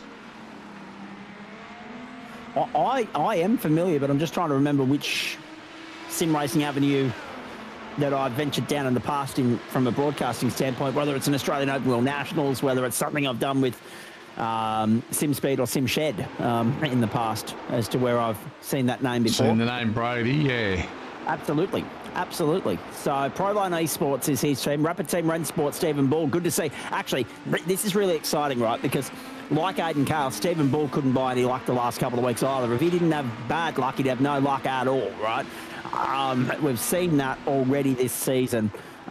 He is no slouch in the open wheelers. He's a former champion on a Friday night. We know what he brings to the table. It is great to see him out there in clear air, in fourth, chasing these guys, and still within some sort of striking distance. Same applies to Yeaman, already latching onto the back of Bull. You'll note that these guys are running two different compounds of tyres, the primary and the alternate, tonight, ladies and gentlemen. And they'll have, 200 seconds of push to pass at their disposal as well, of which Ethan Morris has already burnt 5 seconds, according to my timing screen as well. Yeah, Brody McConkey, he's burnt 19 seconds of his. 11 seconds down for Dan Yeaman. Leslie Reeves has burnt 5. Joel Hanson's only 7. So there's a couple of guys have had the odd press of the button, but 2026, leave it with me. Josh, yep. Josh is going to be onto it. Yeah, I figured that would be the case. Someone was actually asking in our chat thread whilst you were away completing your compulsory pit stop, Joe, that there was that they said, oh, why can't we see the timing on the totem pole? So when we were in qualifying mode, I'm assuming that there was one button that you might have missed on the way there, but we eventually were able to paint the picture for you and put the pieces of the puzzle together. Eric Fenson's off the road. Fenson's off the road. He's got exit stage left coming over the crest just like Luke Page did, but he's been able to gather it up and resume down in position number 11. So Fenson making a rod for his own back there. So what's triggered this? Touch the grass on the inside. A bit too much throttle. He's giving the wall a bit of a smack. But he's still been able to drive it away. So I think the point of impact is a very saving grace effect for him in this regard. If it had been a little bit more angled rather than side on, he would have been a goner. Okay, Aiden Cale to pit lane, and Yeaman has come through to take the lead. Bull has gone to third. Ethan Morris has come through to take the lead. Cale to pit lane. And McConkey's coming as well. Trouble. Yeaman. So we got Yeaman past the Bull here. Oh, hang on. There's damage to the front two cars. Something's already happened. Okay, so you can notice the damage on Cale. Morris has continued on. We need to go back a little bit. So as soon as we started looking at Eric Fenson off the road, this is all. There's... hang on, go back here. Bull's past McConkey. He's already missing his front wing. Here we go. So what's happened? Morris on the inside. There's the contact there. Oh, yes, there. Oh, no. Yeah. That's... Are you kidding me? That's netcode in that. That's insane. Isn't it? And Stephen Bull has had to come to pit lane now as a result as well. So that's blown this race wide open. Because there's so many different strategies at play here now. So many different strategies in play. You've got the guys that had to stop on lap 1 because they had no choice through damage. Now you've had Stephen Bull stop on lap 7. McConkey, Cale and Fenson on lap 6. Fenson through his own damage, so he did have some side damage from that impact with the wall, it would seem. He's gone to pit lane on lap 6. But my interest now turns to whether this becomes a 4-stop race for them or whether they're still good for 3. Joe, because I don't know how far you can go into a stint, and therefore we haven't been able to do the calculations to work out what's good for fuel, what the critical lap number is, etc. and so forth. But I reckon there's been a spanner thrown in the works for those guys tonight. Yeah, very early, and they've gone on to the prime tyre as well, so they've gotten off what would be the quick tyre. So this would be way outside of the wheelhouse of what you would generally try and do as far as strategy goes. So it's going to hurt them. Like if it just depends on... Now, we still have a random safety car, correct? We do. So they might It depends on when that falls, right? If it falls at such a point where they can pit, fresh tyres, they'll only have to top up a little bit of fuel, because you'd imagine they would have put nine laps worth of fuel in when they stopped anyway to repair the car and put tyres on. So they could jump a few of the guys in the queue that have got to go full tank of gas. If the yellow comes before everyone's had a round of pit stops, this is going to be the critical point. If everyone's had a round of pit stops, they'll gain nothing. If it comes in the next few laps before everybody pits, they might be able to gain a few positions. He makes a move up the inside. Does Brody? Gets by Stephen Ball. So they both stop for 8 seconds. So this is a live, active battle for track position as they make their way through. McConkey 11th, Bull 12th. But again, it's now just about resetting and getting through to that competition caution without any further incident. Tristan McLaren, speaking of which, we've put the mocker on him. He's off the road and rejoining. Leslie Reeves dropped down to 16th. Eric Fenton up to 15th. McLaren limping. That car looks very, very sick. Very, very unhappy. So lap 10 already. We are racing through. Mav managed to keep his connection stable? No. 8 minutes past 8 was the bingo time on Mav's departure, as rightly predicted by Joe Baldwin in GT1. He managed to get back out there and finish it, but we're hoping that that's his only issue for the night, and he'll be right for the balance of this Indycar race. No need to worry about Josh jinxing it. It's already happened. Mr. Benici, good morning to you. And I say good morning because he's over in Alaska, of course. The Commonwealth Games continuing for you. Gymnastics, 3x3 wheelchair basketball, boxing and lawn bowls. The pick of the action at the moment, plus the swimming heats. We'll go around the grounds with the AFL and the NRL shortly. Formula One practice getting underway 9:30. A lot going on this Friday night. Our focus on IndyCar for the moment. Off goes Joel and Hansen. Hansen's off the road. Aidan Carl on the comeback trail, tearing through in 13th spot. You can tell how much time he lost on that lap where he sustained the damage with that contact with Ethan Morris, because he had to stop for 14.3 seconds, and he's well behind Stephen Bull and Brody McConkey.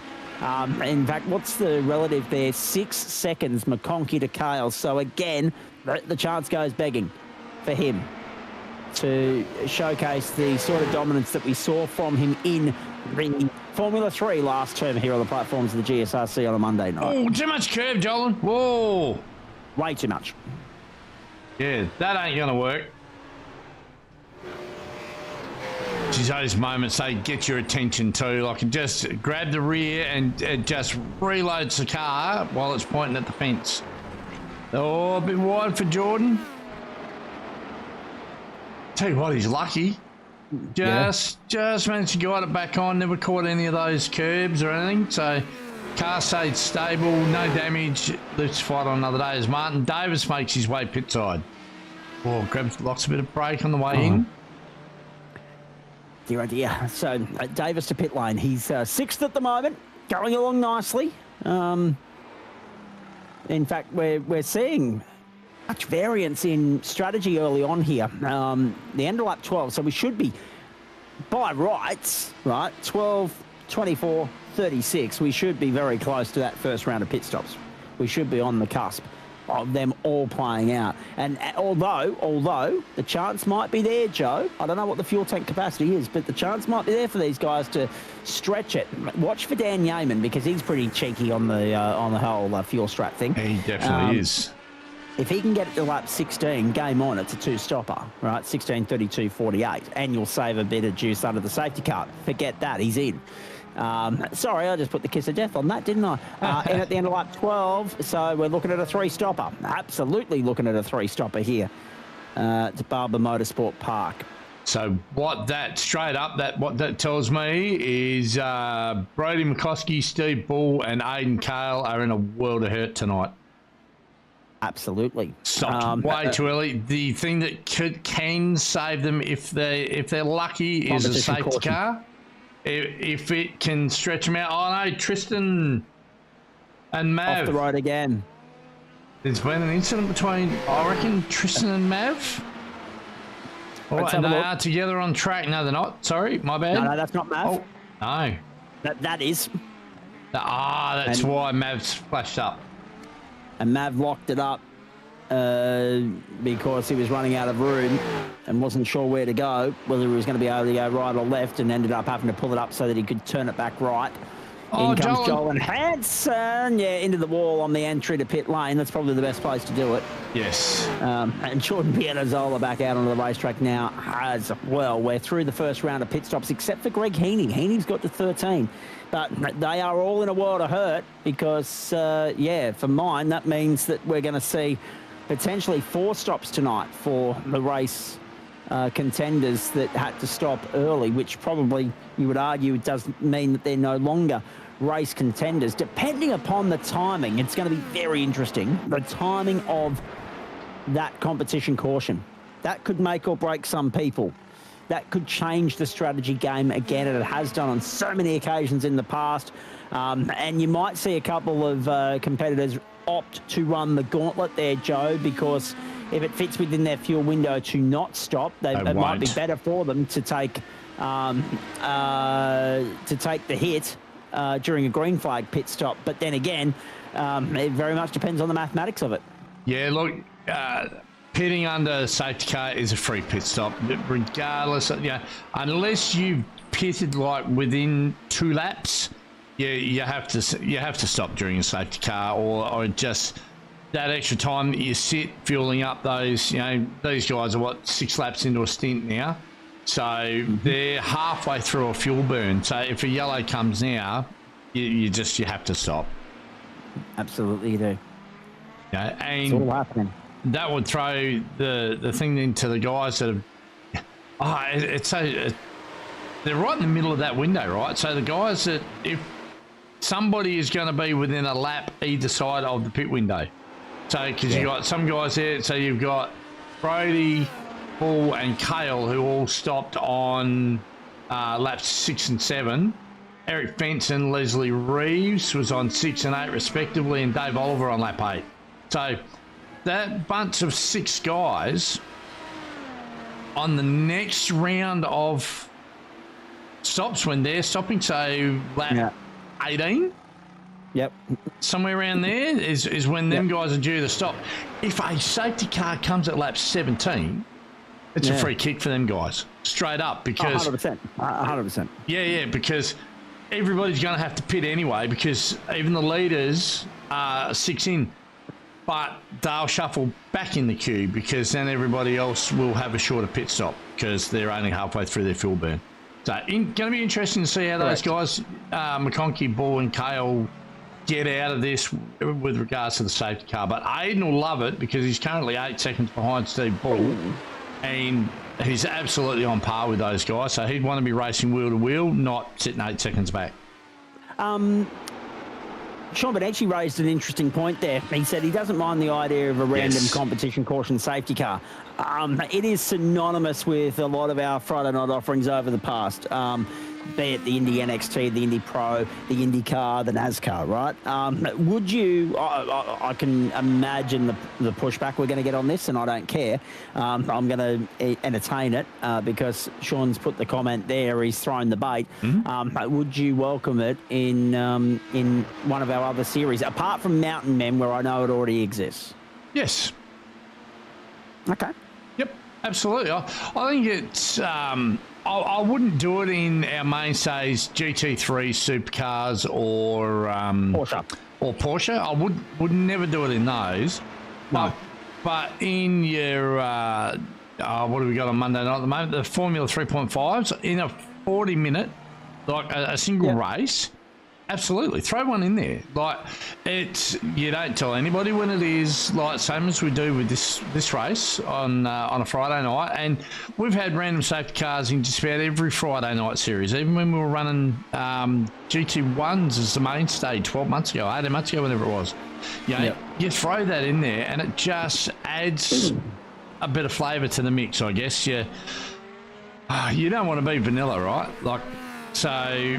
It just adds to the strategy, who can pick it, and it just throws it. I think it's a good mix in the strategy.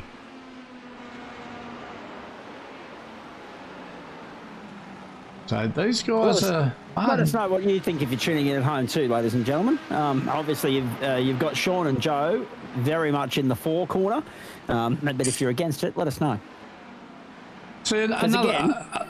Sorry, Zach, go. No, you're right. I was going to say again, this sort of feedback is what you and the rest of the community members, you can feed off that. You can work with that and build racing formats and series accordingly. Absolutely. And this is the thing. Sean thinks even in the mainstays it wouldn't be a bad idea. I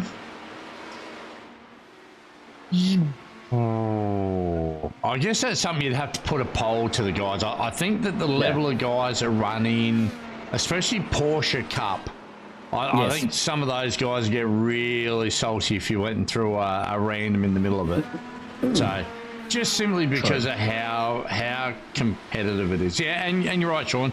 You don't have it in sprint races, obviously, because they're not long enough. But I think races that are 40 minutes, an hour long, one random safety car, I think is good. So another one for me, like, I'm a big proponent of fixed setup racing. I think fixed setup racing in every single server that we do should be the norm, not the exception. There's plenty of ultra competitive stuff out there. You've got your Pro Series, you've got your Scops, you've got, I think at the moment we're probably the preeminent with the GT3 stuff. I mean, you've got your Pro Series stuff. But on a week to week, I think the Gents is probably leading the way as far as GT3 goes in Australia. I would agree with that, and let me counter that by saying that we've spoken about this for a while, both on and off the record. We are that, without trying to trouble. Was that Martin Davis or Joe De La Rosa having a spin? I think it was De La Rosa. De La Rosa's also had a moment, and Martin Davis as well. But De La Rosa's showing off track right now, but that was a big save from Martin Davis. De La Rosa was still showing off track. He's now got back going. So there's been two incidents, very similar point of the racetrack. Martin Davis gets back going, comes straight to pit lane. The second round of pit stops is underway, Joe, because Brady McConkey's come in as well. Is this the same point? Yes, it is. Oh, look at that.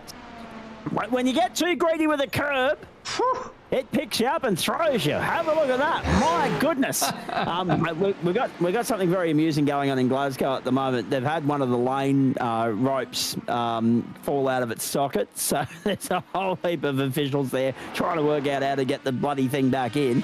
So they can get on with the program, but everyone's just in a bit of a holding pattern at the moment as 5 people are now surrounding the pool trying to work out how to fix this thing. It's very amusing to watch. The 7 Network are trying to talk everybody through the ins and outs of how those lanes are designed and obviously put together and how they stay in place. But one's broken on the opening day. So, yeah, that's something I haven't seen in a swimming event before. To pit lane comes Eric Fenson, his second stop as well. We're still not near the competition caution. You were talking about the where we were with GT3 racing. Week to week, club and league racing, absolutely, right? We are the upper echelons of the Australian sim racing community in that regard. But like most things in society, it's a pyramid, right? And I've often said, with no disrespect intended to the club whatsoever, because I've had a very good relationship with you guys over 6.5 years and want that to continue, we are that step down from what our colleagues at the ASRG do. That's that next level up in terms of the raising of the stakes, the level of competition, etc., and so forth, and just that not competition level, because I've already said that, but just that, and it's not even professionalism either, but it's just that expectation and that, I guess, level in terms of it is Super 2 to Supercar, right? Essentially, to put it in a racing comparison. Sorry, I'm getting a little bit tongue-tied. But yeah, we absolutely love what we do here, and it feeds what goes on that next level up, that next step up, in the same way that what happens up there feeds back down to us by way in which the amount of competitors that use what we do here as a training ground, just to get some seat time, just to get some laps before they go and do that next step up. Yeah, one hand feeds the other, essentially. There's Dan Yeaman in second. Leslie Reeves, Dave Oliver, Nathan Michael have all been to pit lane that time through as well. We've just completed lap 21. Yeah, so it's one of those things. I'm really proud of where the club is as far as the GT3 things go, and yeah, you go and when you watch the ASRG level, and I recognise a lot of names. Yep. Yeah, that have come through the GSR. They may not be racing with us now, but they have at some stage. We've had guys that have been racing supercars with us that have gone on to race in Scops and be very, very successful at it. Yep.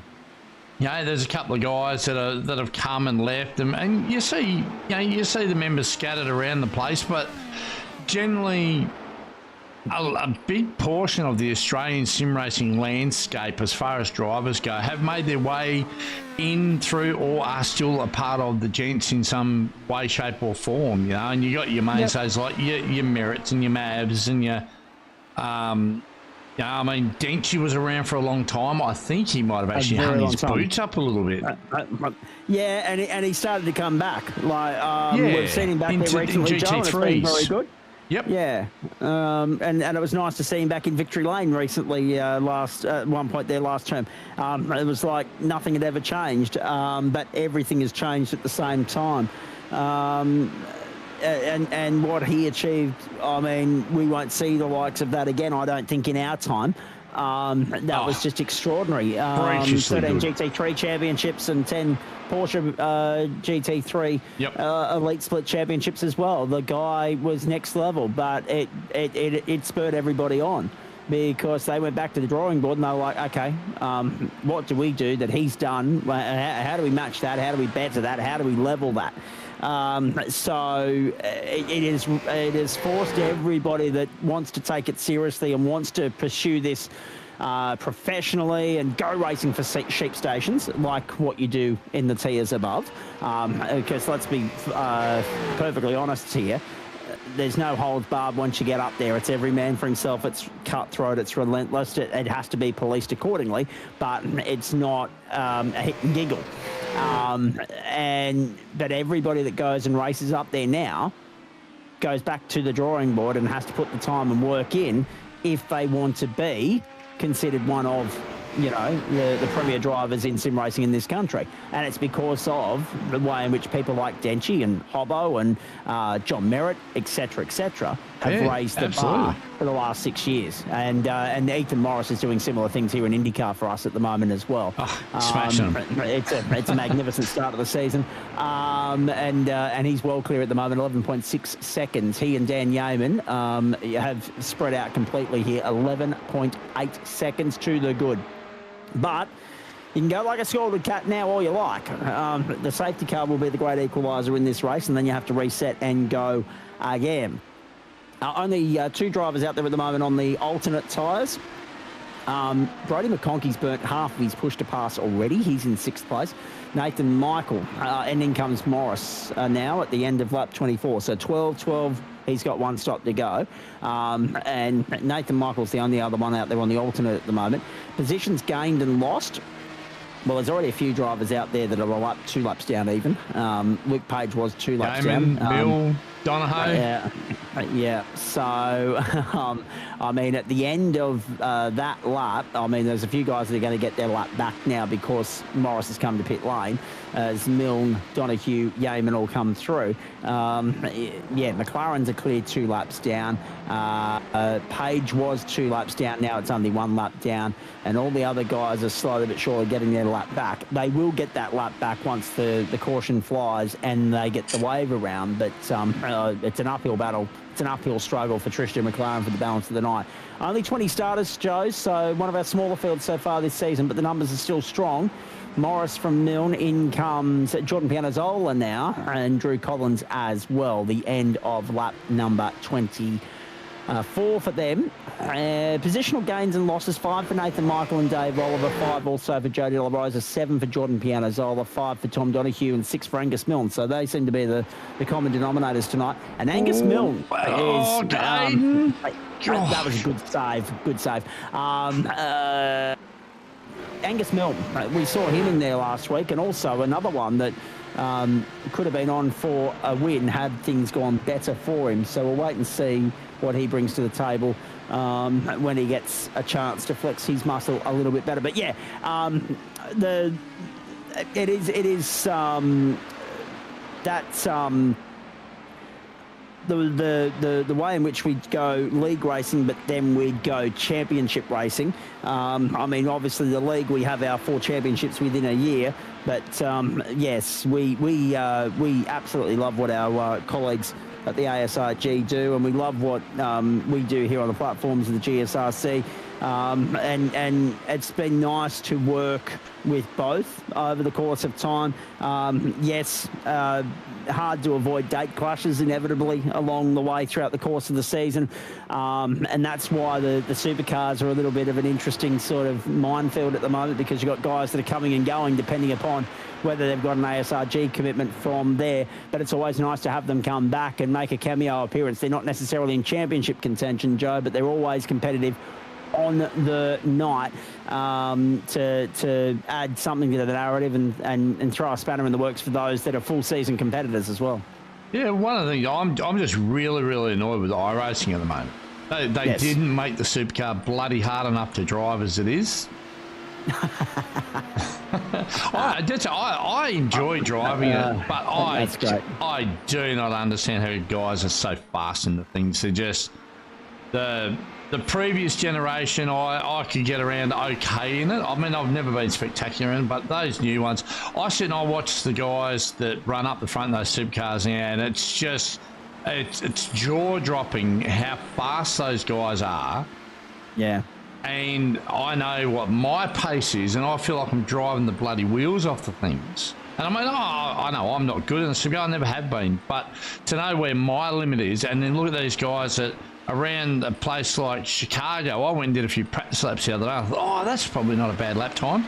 And guys are bloody 4 seconds a lap faster. It's like, I don't understand how they, and on a hotter track than what I was practicing. So, yeah, the level of competition in the supercars alone, like with us, like the guys that are running, in the top 3 or 4 in our supercars can go and run with Scops or the ARG or any of those top level guys, and they'll run top 10, top 15, top 20.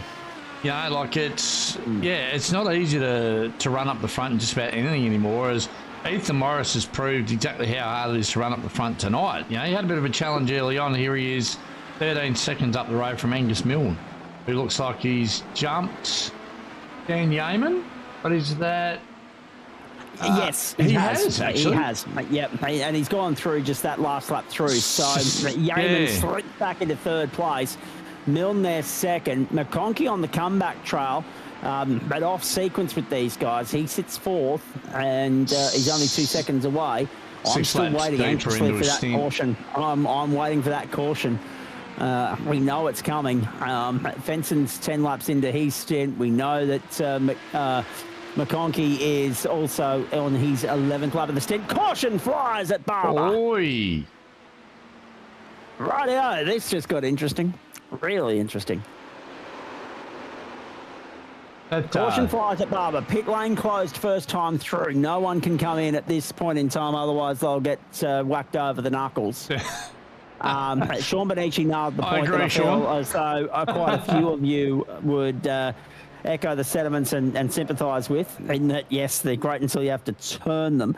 I'll come back to the points we're making about league racing as opposed to series racing a little bit later on. Brody McConkey's going to get whacked over the knuckles.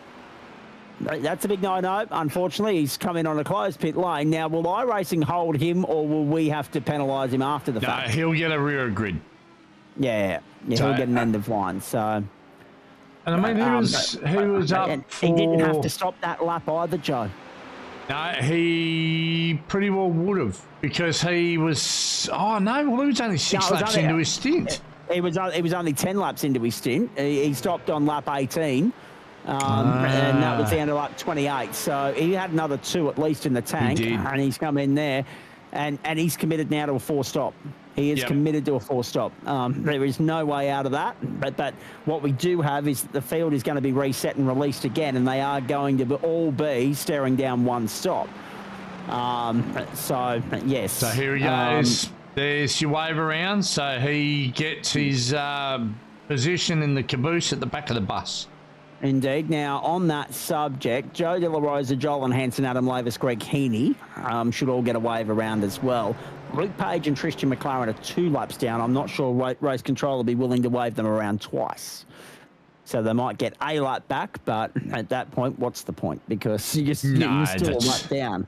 Yeah. So I'm not really sure if they'll bother, but at least with the guys that are only 1 lap down, which is Hansen, Lavis, Heaney and Page.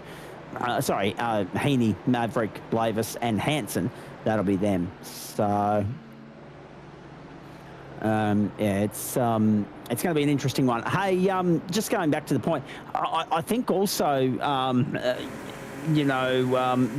think one of the other comparisons we could make, talking about our club and our league compared to the series type operation that they run with the ASRG is, that's the ballpark. That's where they're the goalposts. That's everyone that is anyone in sim racing and thinks the old number 2s don't stink.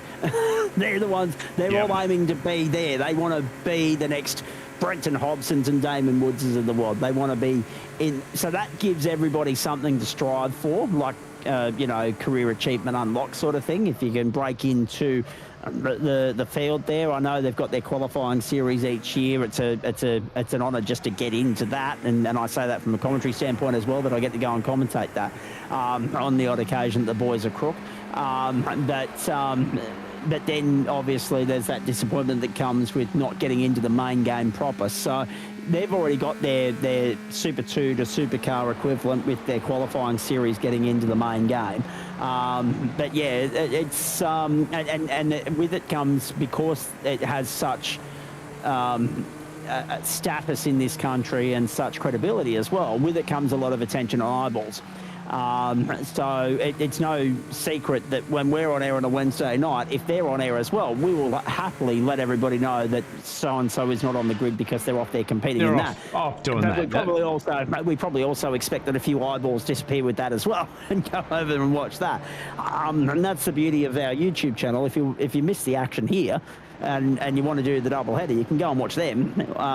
You can watch it simultaneously, or you can go and watch them, then make a coffee and go and watch us, or vice versa. So, but yeah, hopefully we've made sense of all of that for everybody, because I feel as though I've muffled it a little bit there in part. But yeah, it is terrific that we have that pyramid system in place here. I'm not sure actually what's above the ASRG at the moment, certainly because obviously we don't have state, national, international per se. I know that a lot of our guys go and do sim race around the world, but I don't think there's an Australian-based series that does the whole global thing just yet. Certainly there are some broadcasters that dabble in broadcasting international series, and Boydo is one of those, and SimSpeed is one of those. But yeah, it'll be interesting to see at what point the world comes to an Australian series, because a lot of that stuff is centered around Europe and obviously the Americas at the moment. But yes, we have our feeder system, we have our tiers, we have our pyramid, and ASRG and SCOPS, as you say, they're probably that next step up, and then you've got us leading the way with a tremendous amount of leagues. There are so many leagues popping up around the place here, with what our colleagues at SRW do and FDL. Dave Oliver just coming into the pit now, ladies and gentlemen. It'll be interesting to see if anybody else takes the bait there. Brody McConkey's come in as well, so he's chopping up. I have been watching, and I have a bit of a prediction for you. Oh, yeah, okay. So McConkey had a black flag to serve as well, so go for it, Joe. Aidan Cale pitted. Yep. Right, so he now is one of the fast guys. He is the first guy the only guy to have pitted in this group. So he, Leslie Reeves, Martin Davis, Jordan Pianazzolo, and Nathan Michael, those guys have all pitted during the safety car. I'm really, really surprised that the front 5, 6, 7 guys didn't pit as well. Because if they had have pitted, it would have taken the advantage away from Cale, Reeves, Davis, Pianazzola, Michael, and De La Rosa. It would have taken that advantage of them guys having pitted. If they pit now or a week later, a lap after, bam, they're done, because those guys will jump in front of them. They still only have to pit one more time to get to the end of the race. Oh, I tell you what, if Aiden Cale can get through Drew, Eric, and on the back of Stephen Bull clean on this restart with 17 laps to go, 16 to go at the green, I tell you what, I'd almost put Aiden in the... And if I'm reading that right, 5 of the top 8 still have all of their push to pass to use. They do. To burn as well. Yep. Yeaman, Donahue, Bull, Fenton, and Cale. Now, that's extraordinary. I mean, obviously, there's not been too much chewed up by 5% by Ethan Morris, 10% by Angus Milne. I'm rounding up there because in Milne's case it's 9%, but it's 4.5% for Morris. But still, trying to make it as simple for everybody to grasp as we can. Lights out on the safety car, are they, Joe? The safety truck? They are. I can't see any lights on that one. Green this time by. So we're going to have 17 laps to go. And we're going to have Ethan Morris leading the way from Angus Milne, Dan Yeaman, Tom Donahue. The field is in the hands of the safety car at the moment. As soon as it goes to pit lane, which it does now, Ethan Morris takes control of this field. So the restart is on his throttle. When he puts the foot to the floor, to the accelerator, we go back to work. Get stuck back into business here at Barber Motorsport Park in Birmingham, Alabama. Green flag flies with 17 to go. And watch Aiden Cale begin his charge.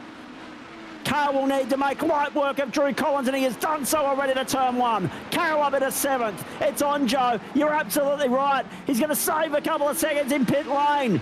Now, obviously, it's not going to be a full stop for Morris, Milne, or Yeaman either, or even Donahue or Bull. Actually, Stephen Bull, that's the interesting one. He didn't stop in there as well. So he's hoping that with the safety car, just then, he's going to be hoping that he only has to stop one more as well. Cale's got by Benson. Cale goes to 6th. Cale begins his charge. They climb down the stairwell and then back up the hill. McConkey's gone back to pit lane again. I think McConkey's night is done. He's been there for a minute 50. Contender out of it.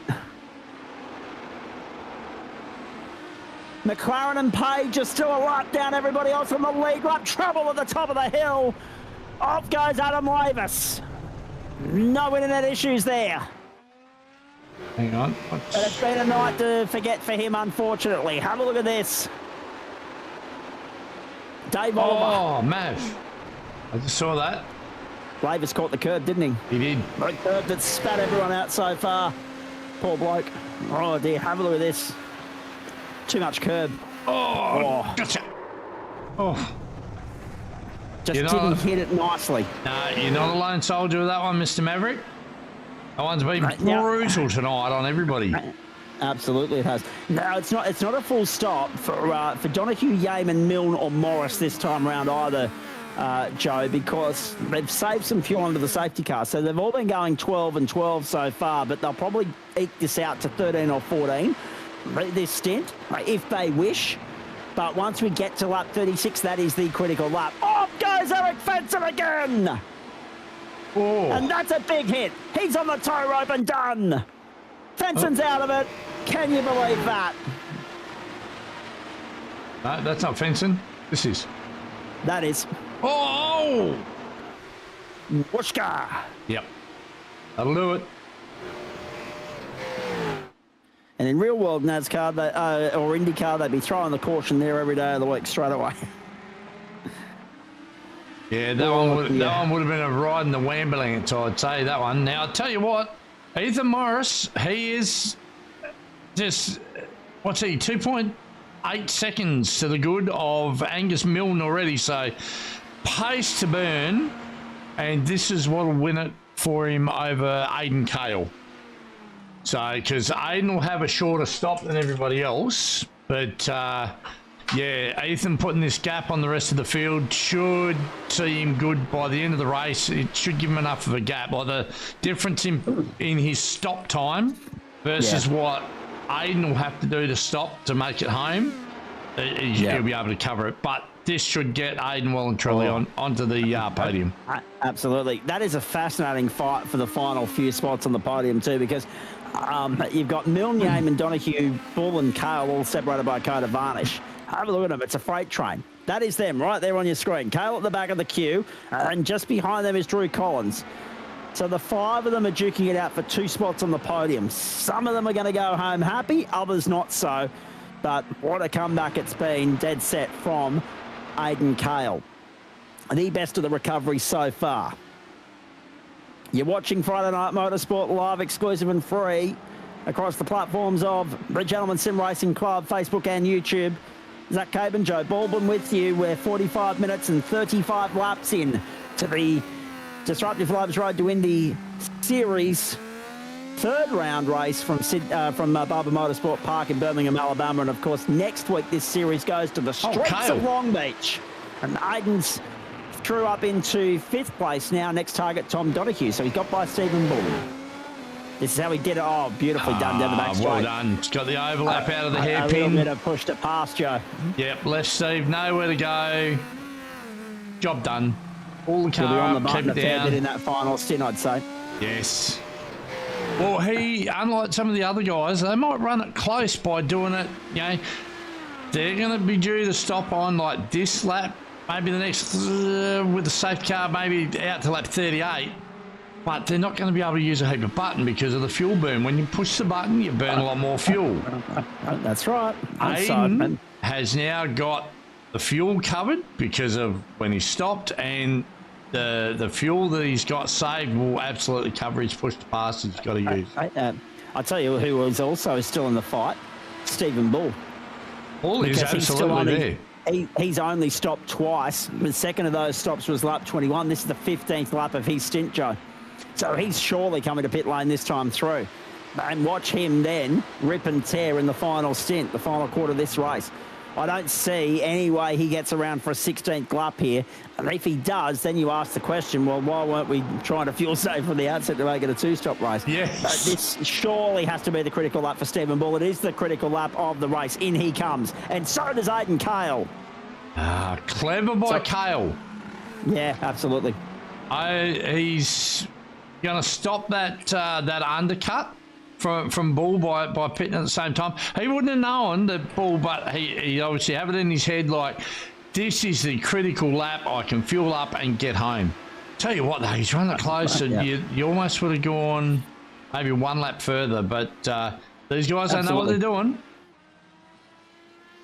Ethan Morris, look at that, 4.75 up the road from Angus Milne in 3 laps.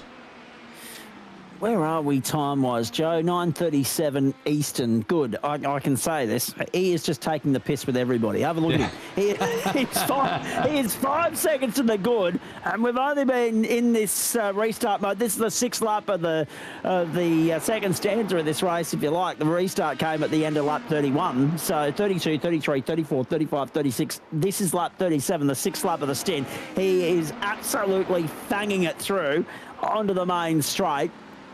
And coming back around, and off. Laurie Reeves and Jordan Pianazzola have kicked up some grass, but they've been able to gather it up and keep going. In comes Drew Collins. We're still waiting for Morris, Milne, Yeaman and Donahue to stop. Cale got back out in clear air, did he? Yes, Yeaman in 16th wide. position. Yeaman on the limit. But Ethan Morris, I mean, clearly he's just been holding back. He's been just doing a little bit of sandbagging and just 9/10 of the commitment of everybody else so far, because he's raised the bar. He's found another gear since the restart. He has just checked out and said, righto, thank you. I'll take it from here, boys. It's been fun until now, but I want to get 3 from 3. Here's a bit of perspective. His last lap was a 108.88. His fastest lap so far has been a 108.42. And the next nearest competitor as far as lap time goes is Dan Yeaman with a 108.8. So And he's 4 tenths to the better of the next fastest car, which was Dan Yeaman, as Ethan Morris, Angus Milne, Donahue. Yeaman goes for another lap. Everybody else has come in, Joe. Yeaman's gone on again. This is the 15th lap of the stint for Dan Yeaman. Stephen Bull got that same number. So it's not surprising, but is it going to be of any benefit or reward for Yeaman in the long run to go that extra lap on everybody and try and get the overcut? Ethan Morris comes back out after 8.5 seconds. Angus Milne, 7.95, 8.2 for Donahue, 5.3 for Michael. Martin Davis, 8.4. And Stephen Bull comes through. He is now only a second and a half behind Angus Milne, but they're 6 seconds behind Ethan Morris. Like, as I said, he is just taking everyone for a ride here. He's IndyCar world, and we are just living in it at the moment. Yes. He is in complete control, and on TFIF, as I was going to say at 7:30, but I couldn't because F is not as family friendly as G. Wasn't it TFIF? Yeah, TFIF. The adults only version of Thank God It's Friday, TGIF. Dan Yeaman comes to pit lane now, Joe. This has just been a walk in the park for Ethan Morris, as we suspected it might have been. He mentioned last week that he loves his ovals. Barber's one of his favourite circuits. It put everybody on notice because he smashed them at St. Petersburg. He smashed them again last week. Withstood the pressure of Alex Tzidikis, among others, last week. Got through, got the job done. And now he's just cruising to make it 3 from 3 and set us up nicely for the streets of Long Beach next week. Then Portland.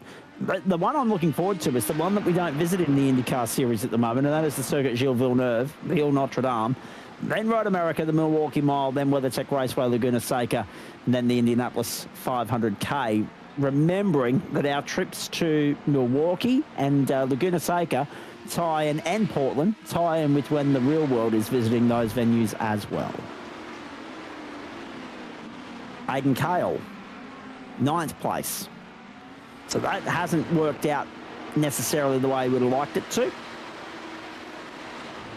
I'm not sure. His pit stop was a little bit slower than I was expecting, but on corrected order at the moment, I reckon you've got Morris, Yeaman, Bull, Milne, Cale and Donahue as your top 5. Yeah. That's uncorrected at the minute.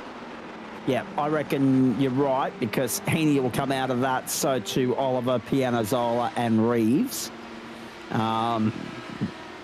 And that's it. Everyone else is good to go.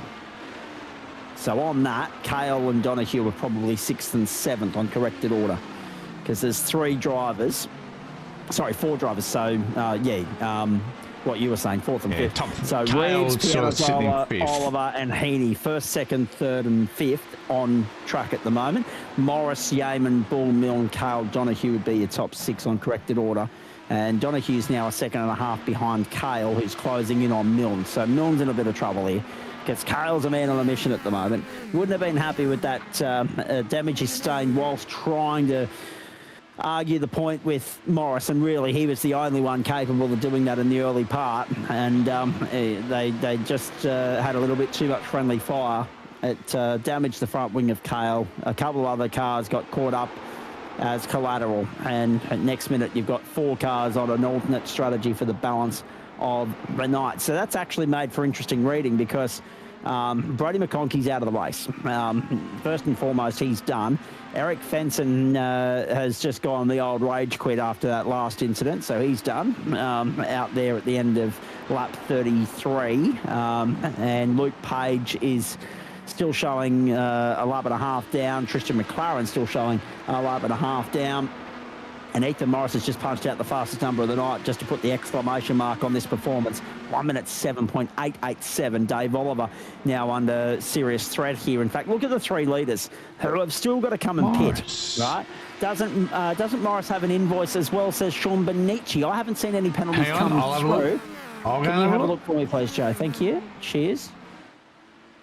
That would make life very interesting if he does. Oh, he does.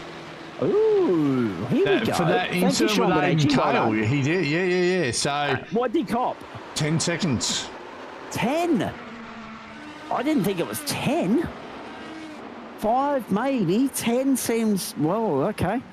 Right, so that now makes it even more interesting because as he comes back onto the main straight, Dave Oliver goes round again. Reeves and Pianazola go to pit lane. Yeaman comes through. Dan Yeaman is now the effective race leader here. Unless I Morris wonder can if find his Yeaman way through and knows. get clear air. Well, that's right. Just pop into the... Oh, Tristan McLaren. Wow. Up and over, and that's definitely a Wambulance trip, and he got Coletico all the way through. Actually, that probably helped him slow down and come to a stop. That extra clip that he got from, I think it might have been a Whiskey Business Racing entry, if not Adam Lavis. It was a green car, wasn't it? Have a look at this. Some reason it actually missed the... Hang on, so who's just coming back on track here? So what's he done? Yeah. Bang. Oh, wow. If you're on, if your stomach's on the lighter side, you wouldn't have liked seeing that, ladies and gentlemen. That was the Whiskey Business Racing entry there that went through. Thank you, Sean Benetti, for that intel because we didn't know. It hadn't come up on our screen. Sorry. Here's Aiden Kale, Dave Oliver to pit lane. Kale on the inside. Kale going up alongside Milne. Kale going to effective third at the moment. And I say at the moment because the margin Morris to Yeaman is only 8.9. Kale is now beyond 10 seconds. Actually, no, he's just under 10 seconds in arrears of Morris. It's now beyond 10. Morris could still win this with the penalty in the same way that Andrew Dyson got second with a 10-second invoice tonight. What a strange night we've had on the platforms of the GSRC. We're on lap 44. We've got 4 to go at the line. Morris is now 9.5 seconds clear. No wonder he's been going like a scalded cat. He's got 10 seconds of weight on his shoulders to try and rattle off.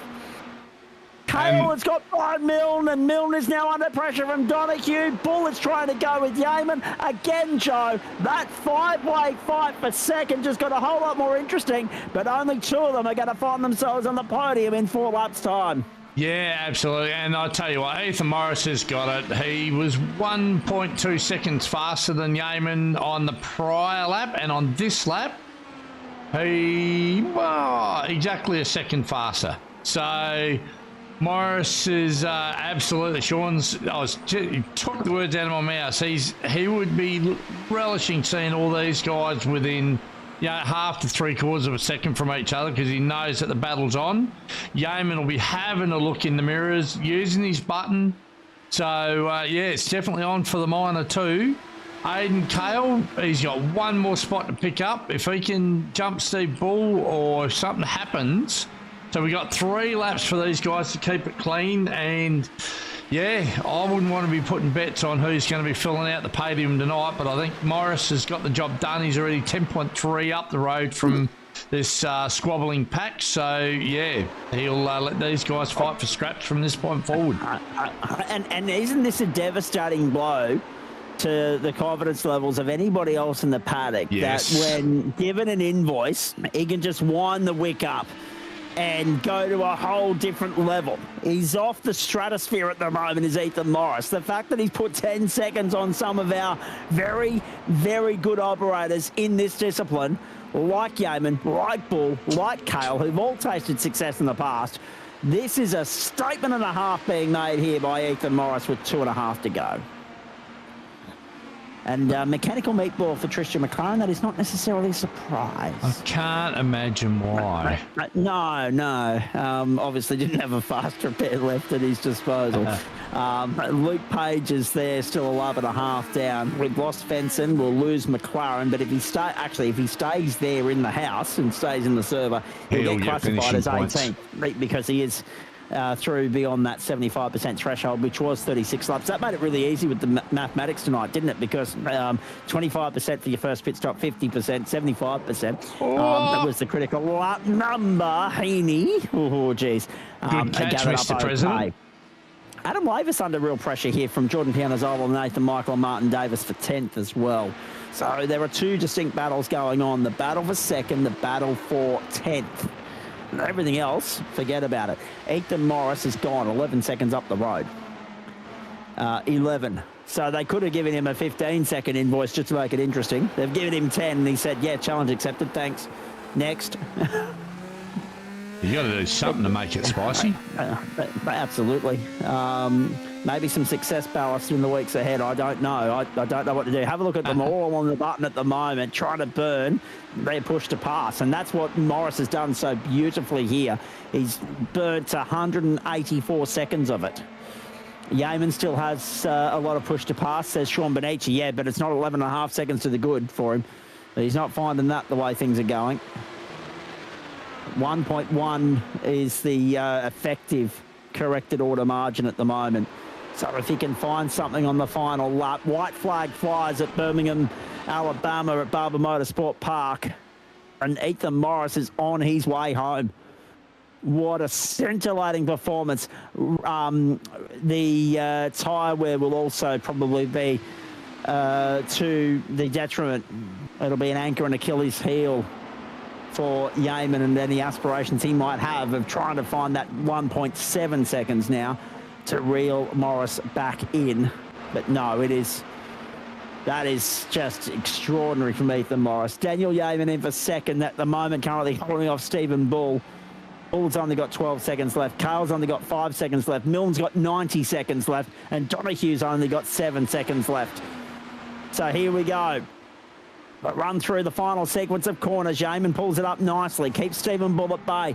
I'm pleased for Stephen Bull. About time he had some luck in this series. He's had none so far this term. And it's great to see Yeaman just actually get clear of work early enough to come and have a crack. Nice to see him back out there behind the wheel this week on 2 occasions. Through we go. Final corners.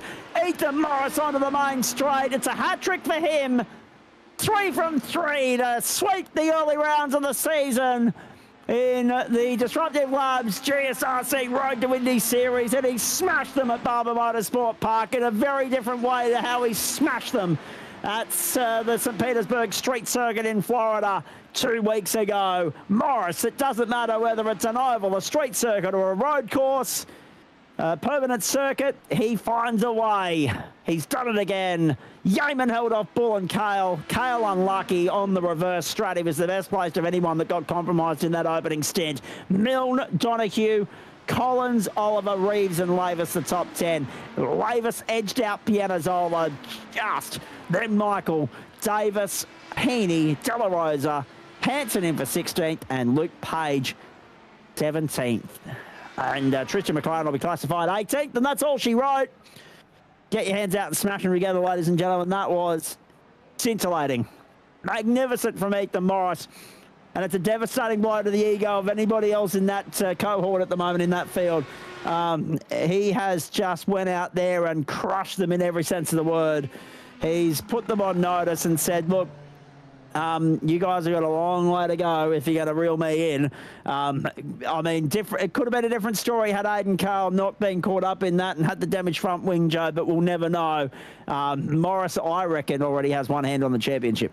Oh, without a doubt. Like, it's about as dominating as you can be 3 rounds into a series to cop a 10-second penalty and then smash out a 12-second victory just to... You know, that's definitely rubbing a little bit of salt into the wounds, that one, I think. So, look, unfortunate obviously the contact before, but yeah, the result, he's absolutely kicked it out of the park. And you see there, 2.14 second win. Don't carry the 1 on any of the lines on the right with the... Right.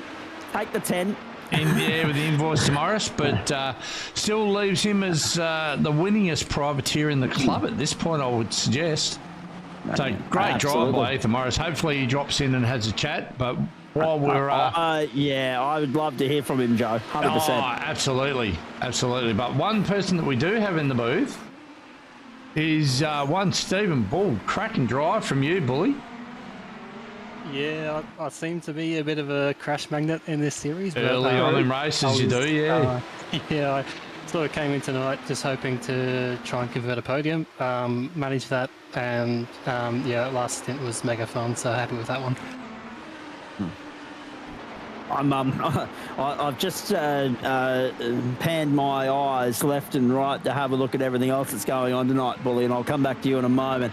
I'm a Melbourne Storm supporter that's very disappointed with how they're going at the moment. When you can't beat South Sydney, I don't care whether your best player's on the sideline or not. When you can't beat South Sydney, you may as well just put a line through the season and pack up early and have an early shower and come back and regroup in February.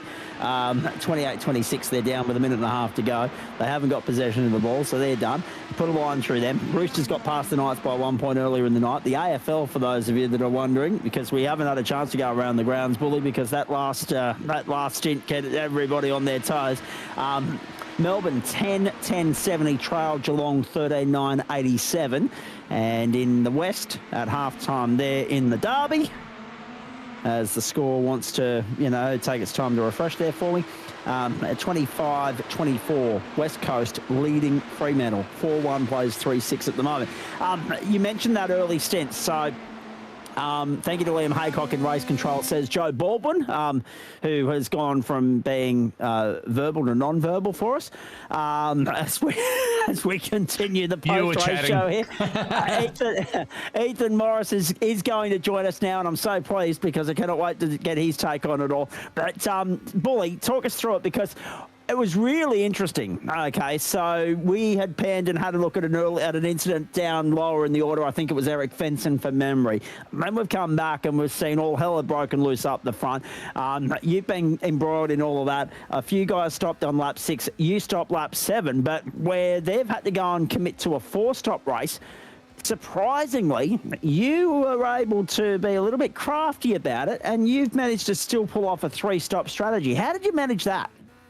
Yeah, sort of thought about the strategy a bit before the race. Check the laps, check what my expected fuel was, and it was sort of projected to be bang on 12 lap stints every stint. But obviously there's going to be a safety car in there, so I wanted to think about, if the safety car came out at an opportune moment and I could stop a little earlier than everyone else and save one of the safety car, when would that be? And I sort of knew I could do 14 to a stint, so. I copped the damage. I knew I was going to have to come in. I sort of just glanced at the laps, and I think it was 6 or something. I thought, I'm not really sure. I'll just do one more, and then I'll save another one under safety car when that comes. And it turned out to be just enough. Just enough indeed, mate, and it also allowed you to go for the full send in the final stint. Some really good racing there, particularly between you and Dan Yeaman, but you also had to fend off the late charge, the surge of Aidan Cale as well. You worked hard for that one, but it's about time you were able to bag a decent result, because it went begging the last 2 weeks. Yeah, definitely. Like I said, coming in this one, just wanted to try and get a podium, so I'm pretty happy with that given the circumstances. And Aidan really had the pressure on there. I'm a little surprised I got him in the pits, but I think that might have just been because I was taking less fuel, and I was feeling the pressure at the end there, with tyres definitely overheating a bit, trying to get to Yeaman. I just want to run a quick correction as well, boys, just while I can, because now that the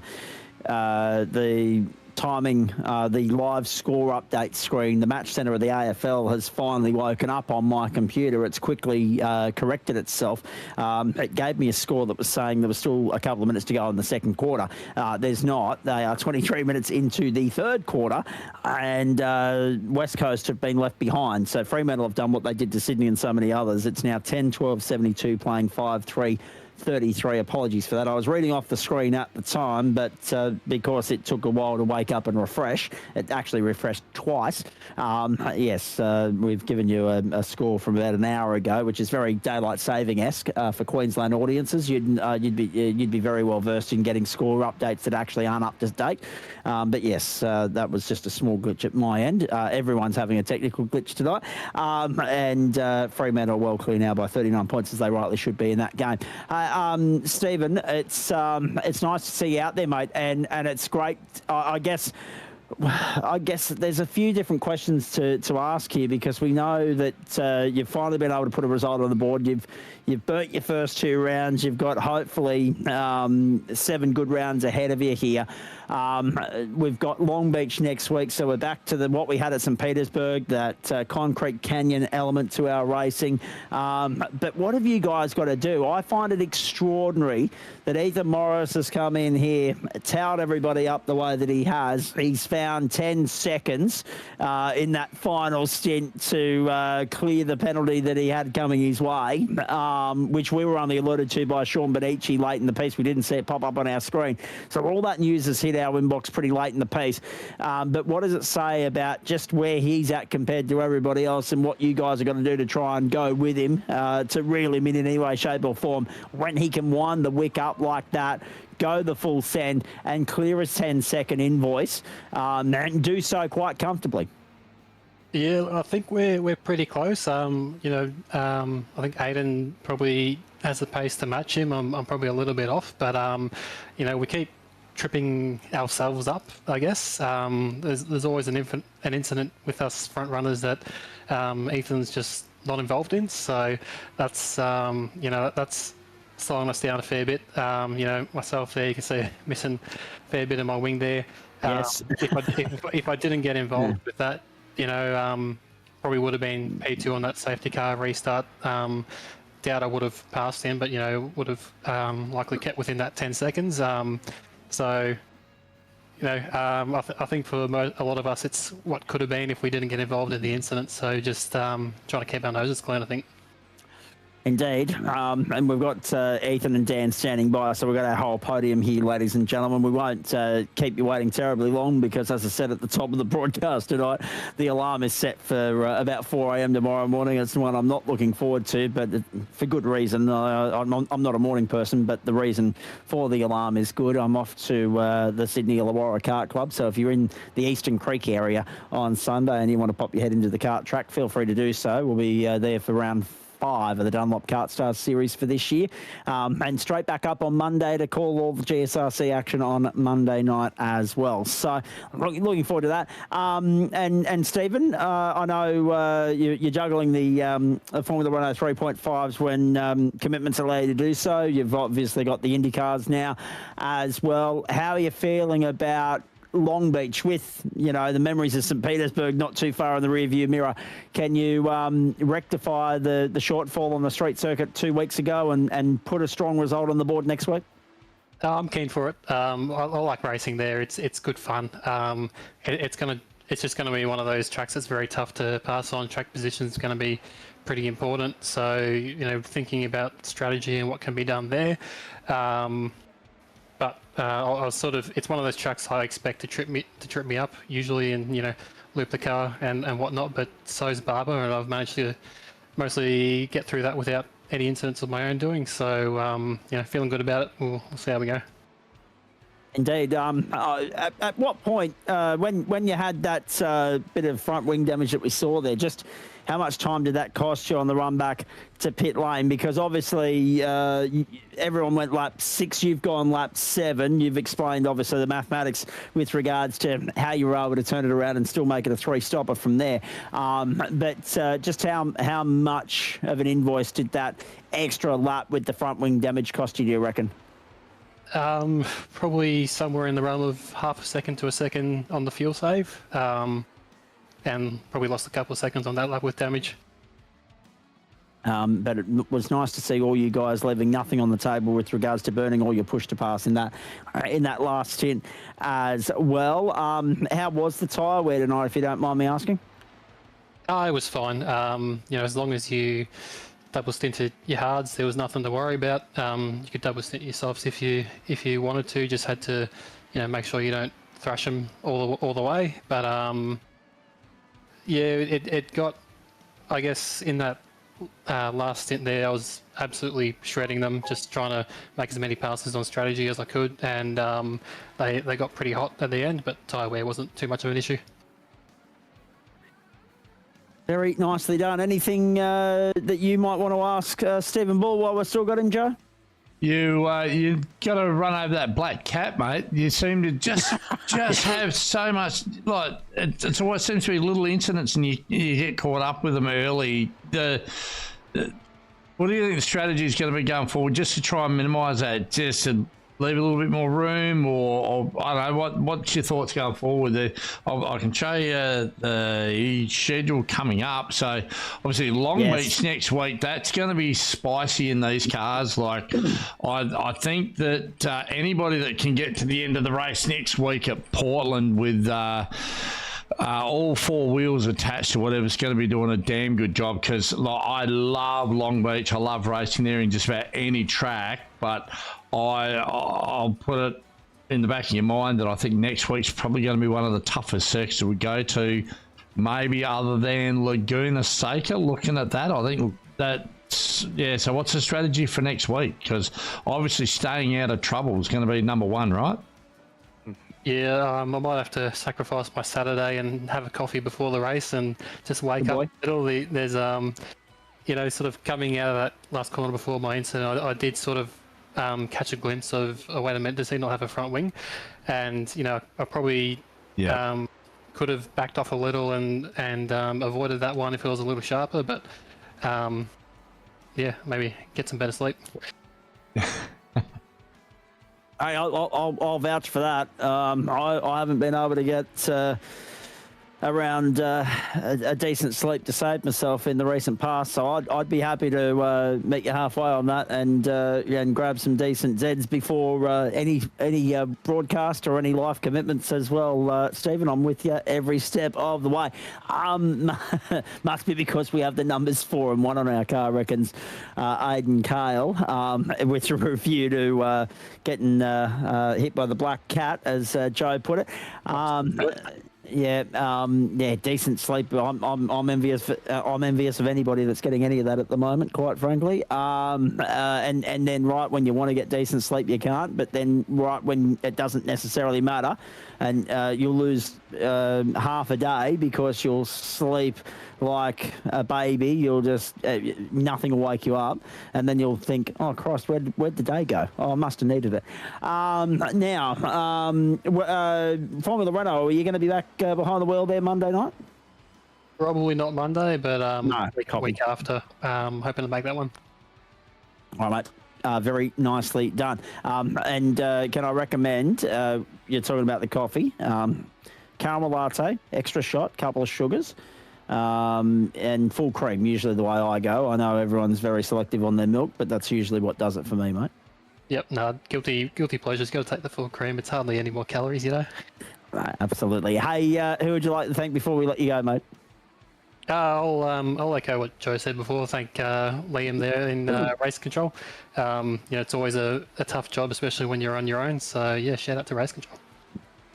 Very nicely done, mate. Thanks for stopping on by. You were very quick into the house after the checkered flag wave tonight. We appreciate that. Well done. Nice to see you actually put a result on the board after the last 2 weeks. And hopefully that bodes well for the rest of the season, mate. Go well. Enjoy the weekend. Thanks, guys. All right. Dan Yeaman is standing by, but we have to get to Ethan Morris. Because there's so much to pick apart here with our race winner, ladies and gentlemen. As I said in the call, he's 3 from 3.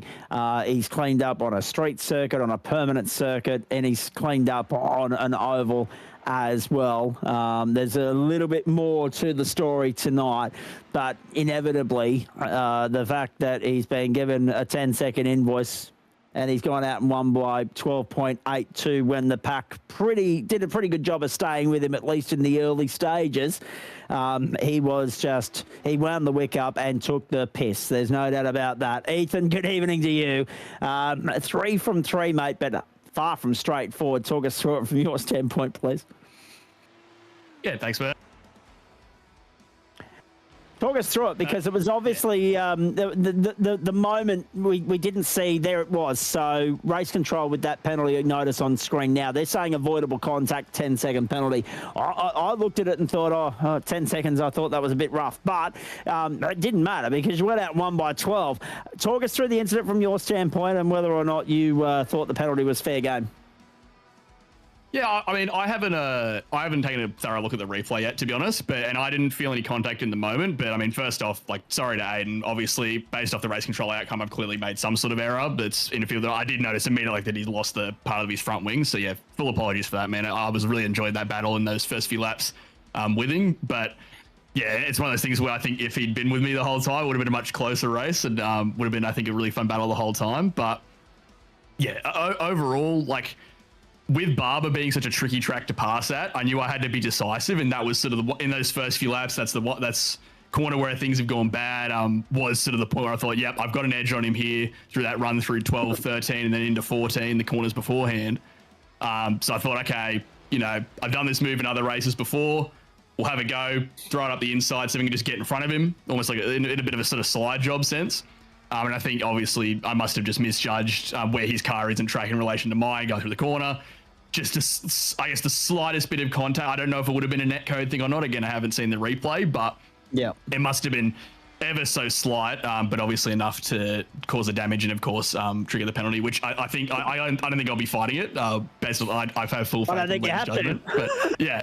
But yeah, that's the thing. Like, obviously, you know, you could look at it like, oh, it didn't matter in the end, but I think realistically, if Aiden hadn't been sort of caught in the pack trying to play catch up, I don't think I would have been able to pull the gap that I did on the field anyway. So yeah, it's one of those things where I definitely feel for Aiden, because he's probably thinking he's probably missed out on a win. And I tend to agree that we'll never really be able to find out, but he was definitely fast, you know, obviously getting that pole position. And off the bat, you know, he was defending, he was racing me hard, but it was fair. You know, it's something where I'll just have to pick up my game, I think, in the coming races if he is going to be sort of matching the pace, which seems to be the trend. So I look forward to racing him, and yeah, I'll just have to make sure I'm working on making sure that I'm judging my own racing better. And the other thing as well, mate, we should point out, I mean, obviously, that replay might pop up on our screen at some point, and in which case we'll go and pick it apart in more detail. Joe might be able to dig it up as we have a chat to you here. But it is extraordinary to see what you were able to do in that final stint. Obviously, the safety car's fallen at an interesting point in time. It's bunched the field up. It's committed the guys that were on the reverse strat as a result of getting caught up in early incidents. It's committed them, pretty much with the exception of Stephen Bull, to a 4-stop race.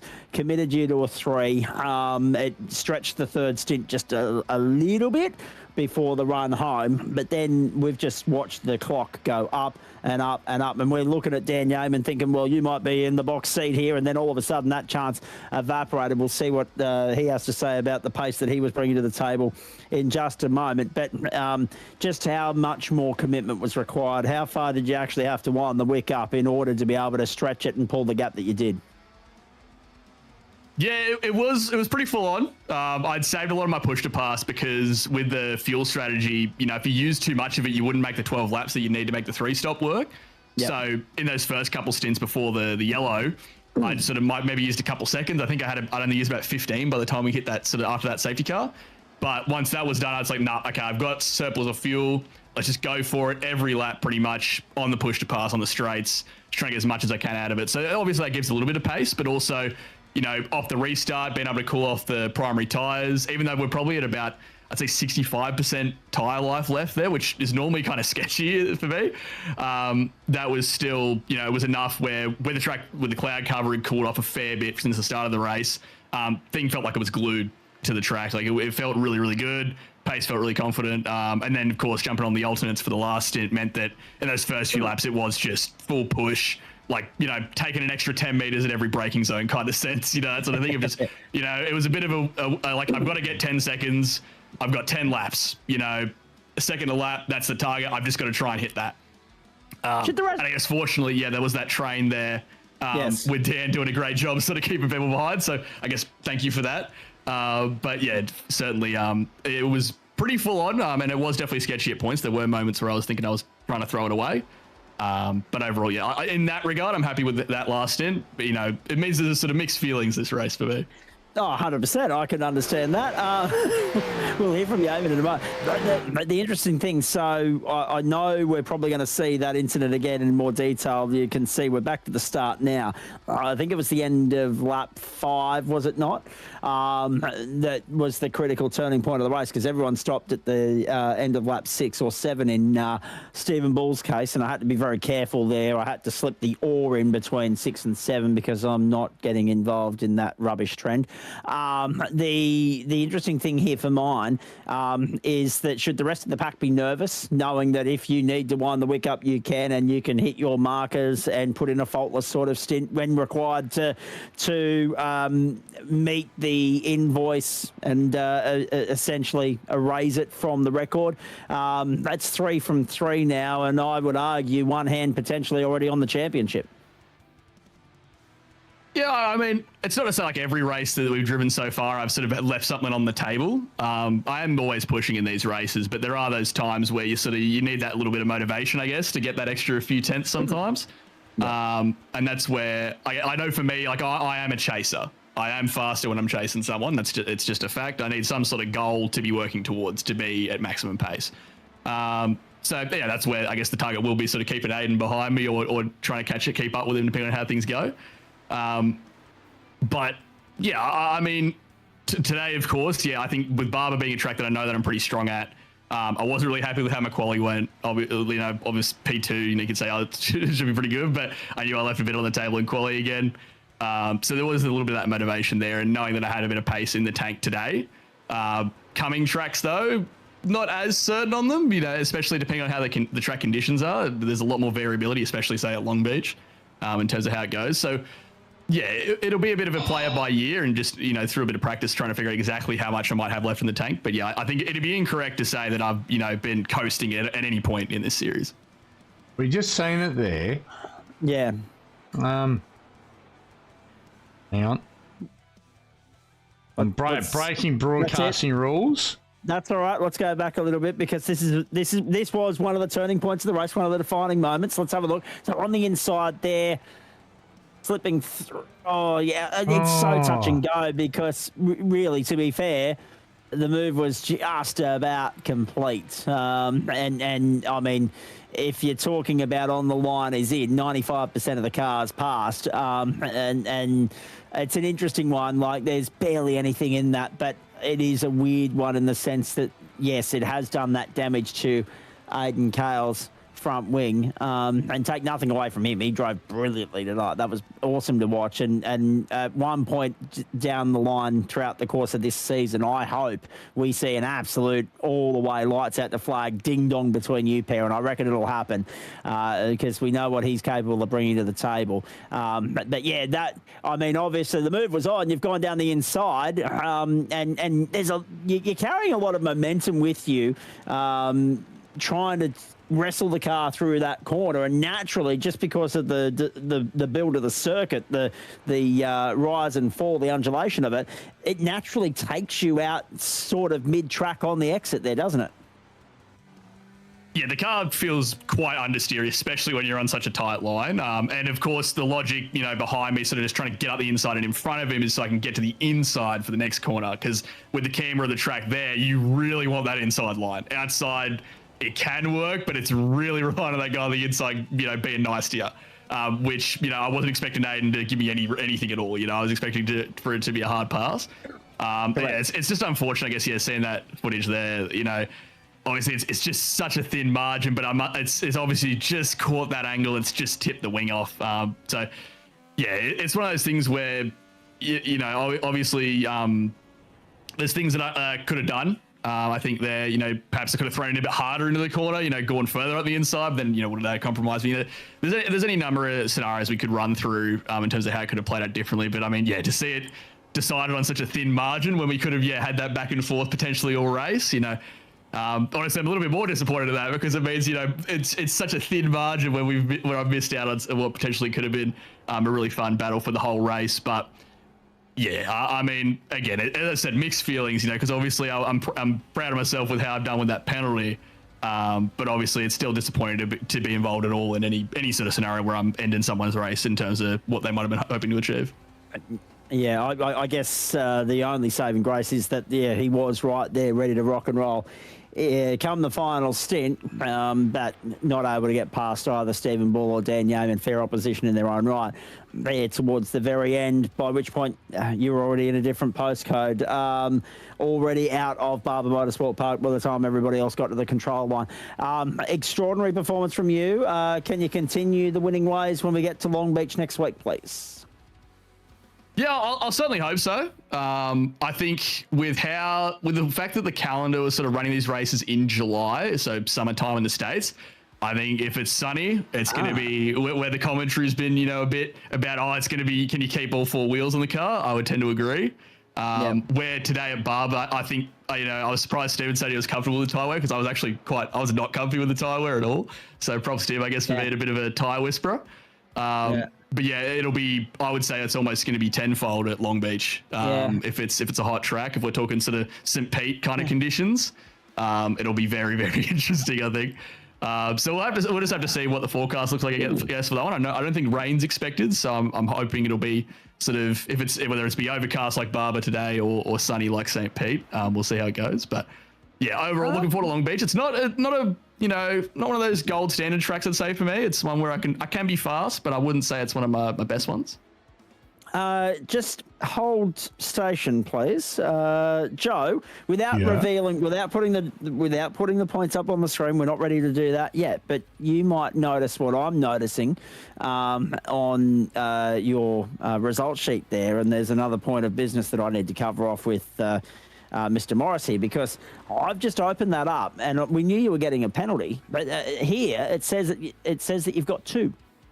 It's telling me that you got 10 seconds for avoidable contact and 5 for the late move, and a total of 3 safety license penalty points. Now, I'm not aware. I'm just looking at that now, Joe, where you see on the results sheet Ethan Morris's finishing position, etc., and so forth, and on our points table matrix.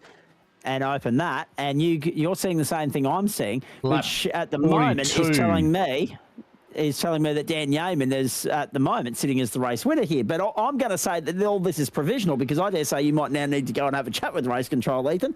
And I don't know where this second incident might have taken place, Joe. Have you got a reference for me? Yeah, lap 42. Lap 42. Did you have an incident with Dave Oliver? Right. That explains why D. Oliver's down in race control at the moment, and he was actually. Now this is interesting. So, Joe, if you can fast forward the tape to lap 42, and Aiden Cale even just saying that I reckon 2 is a bit much. So we need to go and have a look at lap 42, because at that point, and Dan Yeaman, apologies, we'll get to you in just a moment. I was hoping for an early departure, but here we go. There were 3 drivers that were coming to pit lane because they were on the alternate strategy. Oliver was one of those, and he went on for an extra lap. Everybody else has gone through. So there's a moment there on lap 42 that we need to have a look at. You might be able to tell us from your perspective what on earth's gone on, Ethan, because this second thing's news to us. Yeah, I know what's probably being referred to. It's this is when in that later part of the race, I think post restart, and I think it would have been on the alternates if it's lap 42, where there's a few guys on a separate strategy. I've gotten behind a line of cars and going into that sort of hairpin. I forget the exact corner, but it's the the sort of chicane before the hairpin. So that's turns 6, 7, and 8, I think. End of the back straight. Yeah. Where I've sort of, I'm obviously in a bit of a hurry, and I've got to run. Really? I thought on Dave, and I'm behind Dave, and I'm sitting there. I've moved to the inside, probably 3 to 4 seconds, I'd say, before we got into the corner. I'm thinking, I'm warning, hey, I'm going to try and make a move. I've gone to make a move. He's turned across, and I've sort of had to jam on the brakes to avoid hitting him. Yeah. He's gone. I think he's gone wide and caught a bit of the grass, and he went wide. I didn't see anything further than that. Okay. So again, I haven't done a deep dive on the replay, but that's sort of in the moment. The thought in my mind was sort of like, bugger. But it's sort of, I guess if it looks, I know we can take a look at things and see what happens. I'm willing to give it a proper look, but well, it's interesting here. It's so lap 42. So this is lap 42, but what I'm going to suggest is that we let you go and have a chat with Race Control's Liam Haycock in just a moment. This is Dave Oliver just ahead of you at the moment. So this is the moment. Thank you to Joe for so quickly lining this one up for us as we make our way down to the hairpin. So this is turn 6. He's down on the inside. 4. So Oliver's across the grass and gone. Okay, so they're going to argue that the momentum from the little hip and shoulder there is what's taken Oliver off onto the dirt. Can we take an onboard with Ethan for that same shot, please, Joe? Thank you. Let's go. Wind it back. There we go. Off we go again. We're breaking broadcast rules 101 and 102 here, ladies and gentlemen, but stay with us here. Let's go on board. Let's watch this down the inside, because even I love the sportsmanship of Aidan Cale that he's just wedged into the comments section there and said, so down on the inside, there's the big send. Oh, God. That almost looked like net code to me, Joe. Yeah, but to play devil's advocate, I would say that Ethan actually has a case to answer for that one. But that was a very, very late move. Would have given Dave no, like he wouldn't have known that he was coming. No reaction time. That's the phrase I was looking for. And it was very late, and it was also past the point of turning. So under our rule set, I would agree that that is, like, whilst there was very, very minor contact or even maybe no contact, that one there I would say is absolutely worth the 5. Yep. Me, I would probably question the lap 5. The lap 5 one. Yeah. That'd be the one that I would look at. But and even Aidan Cale came in and said, yeah, he did. You can probably put the line through the one with me. He's playing good sport there and saying, look, that's probably a racing incident. And that'll be an interesting one. And 10 minus 1 says Thorn Weggett. So rather than 15 minus 3. Yeah, I see what you're saying there. So what we might do, Ethan, is let you do some thank yous and then quickly go and grab hold of Liam Haycock while he's still there in race control. If you want to argue the point. And then we'll go and move to Dan Yeaman, and we'll look forward to catching up with you and updating everybody on this when we get back to Road America next week. To Long Beach next week. Yeah, I'll go and have a chat. Obviously, I think in the moment I've misjudged how much time I actually did give him. Obviously, that replay it looks a bit much later than I've sort of thought in the moment. So I'll go and have a chat with Liam, and we'll see what we can sort out. All right, mate. Thank you for being a good sport and hanging around here. We've kept you far longer than we were planning to, but because we've only just been alerted to that, we had no idea. So thanks for being a good sport, jumping in here and having a chat with us, and go well for the balance of the night. Yeah, thanks, guys. I'll catch you later. Well done, mate. And in fairness to RC as well, they also get a lot more angles of what goes on. Like the 100%. Angles that he would have got of the Ethan incident, we may not see it. And the netcode thing, like what RC can see on board or whatnot, probably looks different to what we can see in the broadcast. So I'm not trying to suggest that they do change it, but no, that one there, I agree. That one was absolutely worth the penalty. But if I was the driver, I would probably ask for a review on the early one. At the moment, results are going to stand. That's something that the committee and the stewards team will sort out. If there's if he wants to put a protest in. That's and that is well within his right. That's written in our rule set. So it's certainly something that we encourage. If you feel like you want something reviewed, that's there under our rules. So we were aware of 10. We weren't aware of 5. 10 and 5 makes 15, and 12 is not 15, which means at the moment, as things stand, the race winner is standing by. His name is Daniel Yeaman. We'll have a catch up with him in just a tick. I'm interested to see how all this plays out. I'd like to see that again if we can, Joe. There are the provisional race results as we went into the post-race show. Angus Milne and also Tom Donoghue would also move up. So Ethan currently, until such time as there's an overturn, is sitting 6th on corrected order. I was going to say there were a couple of penalties handed out tonight, but they were to him and him alone in the IndyCar series, it would seem. There doesn't appear to be any other markers there next to anybody's name to alert me to any other penalties that may have been handed out. Just updating you, Geelong 18.9 117, too good for Melbourne 14.13 97. Don't talk to me about the NRL. South Sydney over Melbourne by 2, the Roosters over the Knights by 1. Put a line through Melbourne. They're not playing finals football this year. It'll be an easy September for me because I won't have to give a stuff about the NRL finals. And in the AFL at the moment, let's see if I can get a correct score for you from the West Coast at the moment, where the match is now into the 4th quarter. It's Fremantle up against West Coast. It is Fremantle in control. 13-15-93 plays 6-5 41. And of course, we've got the Commonwealth Games underway on day one. The weightlifting, the powerlifting is underway there at the moment in Glasgow. I reckon we have another look at that, because the first instance that I saw, I thought, hang on, that looks like a little bit of net code. But race control have obviously seen the and don't get me wrong, like if it is net code, there's still that reaction time from D. Oliver, who's seen that coming, and he's flinched, and that's what's unsettled him and sent him across the grass. But if there was the slightest bit of contact, then I'm right there with you, Joe, net code or not. But I would, on the back of Aidan Cale's support as well, if I was him, I'd go and argue the 10 every day of the week. So provisional results at the moment, but as it stands, until such time as we're advised otherwise, Dan Yeoman's the race winner, which is a nice way to return to the IndyCar series for you. I mean, you don't like winning on the back of penalties being applied and all that sort of stuff, but you'll take it anyway. I mean, that's one way to put it, Zach. I mean, yeah, coming back tonight, there was no expectation of a result. We put one together off the bit of a gambit on the tyres, which was opposite everybody else in the field at the front of it. And it's worked out for second at the very least, and I expect that's where it'll ultimately end up being anyways.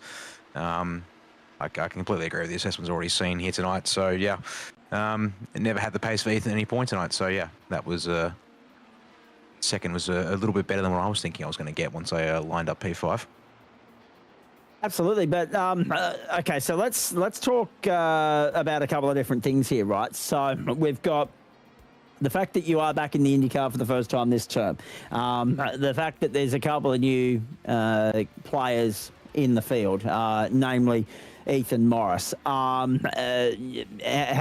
difficult is it to, after a period of time where you've not been behind the wheel regularly and not behind the IndyCar at all, how difficult it is to wrap your head around these cars, because they're not a straightforward bit of machinery to wrap your head around and go driving on any day of the week. Obviously, street courses, road courses, ovals, they're all different. And there's a reason why they are so revered, because they are just a wonderful masterpiece of machinery. But at the same time, that brings with it a fair degree of challenge for you guys that want to test yourselves and go out there and have a steer. Yeah, we're way down on pace compared to the guys who have been running this so far, and based on their experience, I presume, racing in other parts of the service as well. So, yeah, if we're going to try and get back into this and do some more races, might have to actually try and get an eye in before the Friday nights to put up a more reasonable showing. It's not coming together on the back of the Gambit's strategy tonight, because look, it's a fun car, I generally find. The tyre choices in the dry. We've still got adjustable roll bars despite the fix-up. So there's a bit of car setup behaviour you can change on the fly if you're not happy with it. And saying that I didn't tonight, I left it on what the car setup we were using started with. So there's probably some lessons to be learned there. And then the fact you've got a hybrid system, F1 curve style, that you've got to now actually actively deploy and figure out what's going to be a deployment strategy that's going to be reasonably effective. And then, of course, managing that 200 seconds here tonight. I've pushed a pass on the roadside, so a bit of that there too, where you're playing around with, like, okay, well, how much fuel have I got to spare? And in my case, was sort of being pretty conservative early on and just, save it, which was quite helpful for the last part of the race when I was on the wrong tyre relative to everybody else.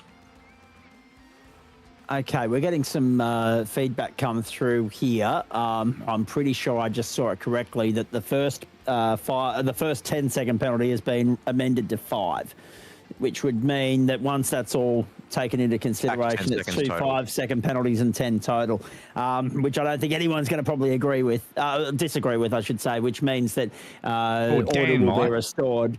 Dan might, but Ethan won't, and I don't think Aiden will, because he was the one that put it in the chat thread. No, 10's a bit too much for that little bit of, so in that instance, then Adam will go back to the drawing board, and once all that's amended, you'll find that Ethan will go back to the top of the summit, and it'll be as though nothing had ever happened, and he'll be the victor tonight. But second's still very pleasing, though, Dan. I mean, obviously holding off Stephen Bull, who was also due for a result. Cale was on a tremendous charge through the field. I'm not sure exactly what the hamstringing factor was for him in the end, whether it was that he was light on fuel, light on push to pass, or just that you guys didn't present him with an opportunity to work his way through. The varying strategies that were in the mix because of that garbage that unfolded on lap 6 and 7. You were very lucky to avoid all of that and have a clean run through the first 3 stints. Just far enough behind when it all kicked off that, able to make some tidy moves to jump up to second at that point in the race, and then able to more or less hold that position, with the exception of dropping behind Angus Milne after the second round of stops. As I'd chosen to get both my tyre sets out of the way and done, which was clearly the wrong call compared to what everyone else was doing pace-wise, and made me a little vulnerable there at the end of the race. But I had that push to pass, banked up, and hadn't been touching it. Made sure I did a short fuel-only stop at the end, which gave me a couple of seconds back, and then just start using it strategically off all of the main acceleration points to protect the car, and kept me ahead of Stephen enough to not really feel too threatened by it. But every corner I could look up in the mirror and see him gain plenty of time with the better tyres underneath him, just allowing him to carry more corner speed. So it was a little worrying at points, but we made it work out all right. So there's some strategic things to think about if we're going to get back in the car again, and then think about what ways can we try and extract some more pace out of it, so perhaps not really lucking our way into some situations. Absolutely. I'm just going to run this memo across the air for the benefit of everybody, because I've just opened the Indycar chat thread in our Discord server whilst we're still broadcasting the post-race show. So I've now gone from having a big broadcast feed screen to having a very little one in the top corner. He says, Adam Lavis this was, for the sake of clarification for all, Portland and Road America, those 2 rounds have a slight chance that there may be a wet race. There may be some precipitation. And as such, and this is because Adam has a lack of trusting IR to have tyre rules correctly set up for the rules to be removed once the track is declared wet. He has not applied the tyre restrictions in the service settings. However, if the rain doesn't arrive and the race remains dry, those rules should still be adhered to as if they were set within the service. So essentially, IndyCar has the same rules as Formula One, that if in the instance of a wet, dry race, you don't need to run both tyre compounds. If it, however, remains dry, you do. And that seems fair. How do you feel about the prospect of potentially steering one of these things around in the rain? I mean, we've seen rain come and go in various levels of intensity, Dan. I would argue that no one wants the deluge that they got at Road Atlanta in the supercar, or the Nordschleifer and the Porsches. But if we see some wet weather racing in IndyCar next week, it'll be a first for us on the platforms of the GSRC. And some would welcome it. I'm sure others would not. We've got to get through Long Beach first. But when we get to Portland, if it's raining, how are you feeling about it? Well, I'm pretty certain that'll also be my first potential taster of moisture in this car, so it's going to be interesting, because it's also a track that's pretty unforgiving in terms of what you've got. It's just grass or concrete, depending on exactly what part of the circuit you're talking about there. So that could be a fair bit of a handful to worry about if that does happen there. And but possibly that we're going to have to talk about not only what dry tyre compounds you pick, but then how you manage a car that's got a huge amount of turbo lag, because the turbo's designed to run up at the top of the rev range optimally, to be able to get out of the slower corners without completely lighting up your treaded tyres if it gets damp. So more things to worry about in all of that there. In the words of whoever the American rapper was, guess who's back? Ethan Morris is back with us, ladies and gentlemen. We'll hear from him in a moment because he's got some good news, I'm sure. And Aidan Cale, by the way, just asking Joe Baldwin a question that we do have the answer to. Joe, do you want to tell him or should I? Yeah, I know you have just in the comment section. yeah, 991 P Cup, the classic Porsche Cup car. Brilliant.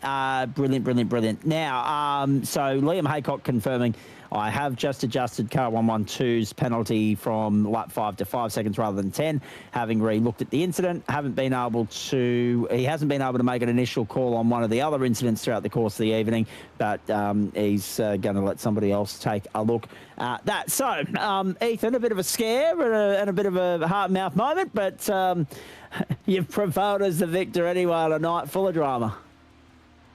Yeah, I mean, obviously, it's not. I don't want to be, discussing penalties after a race. I'd rather not be having to go and, be run through what I've done wrong with Liam. State your case. Yeah, exactly. Yeah, but I mean, having a look with Liam in the booth there, and he's but I already figured he was already pretty on it with doing RC. Man, the angles that he showed me, he's run me through exactly what the logic was behind the way things have been played out, or how things have been applied.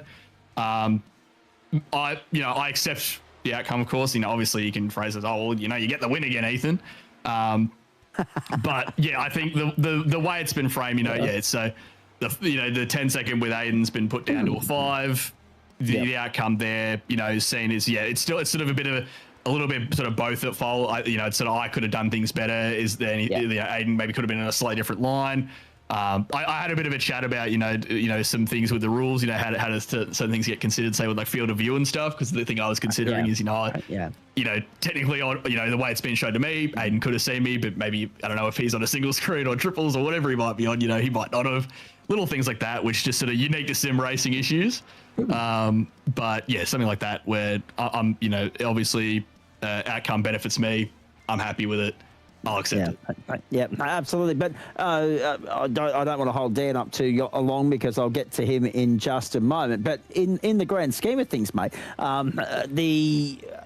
those conversations where you're having a look at where race control's at, you're getting a better understanding of the GSRC rulebook, etc., and so forth. They're only beneficial to you in the long run, aren't they? It's much better to turn up here with an understanding of what the expectations are rather than flying blind.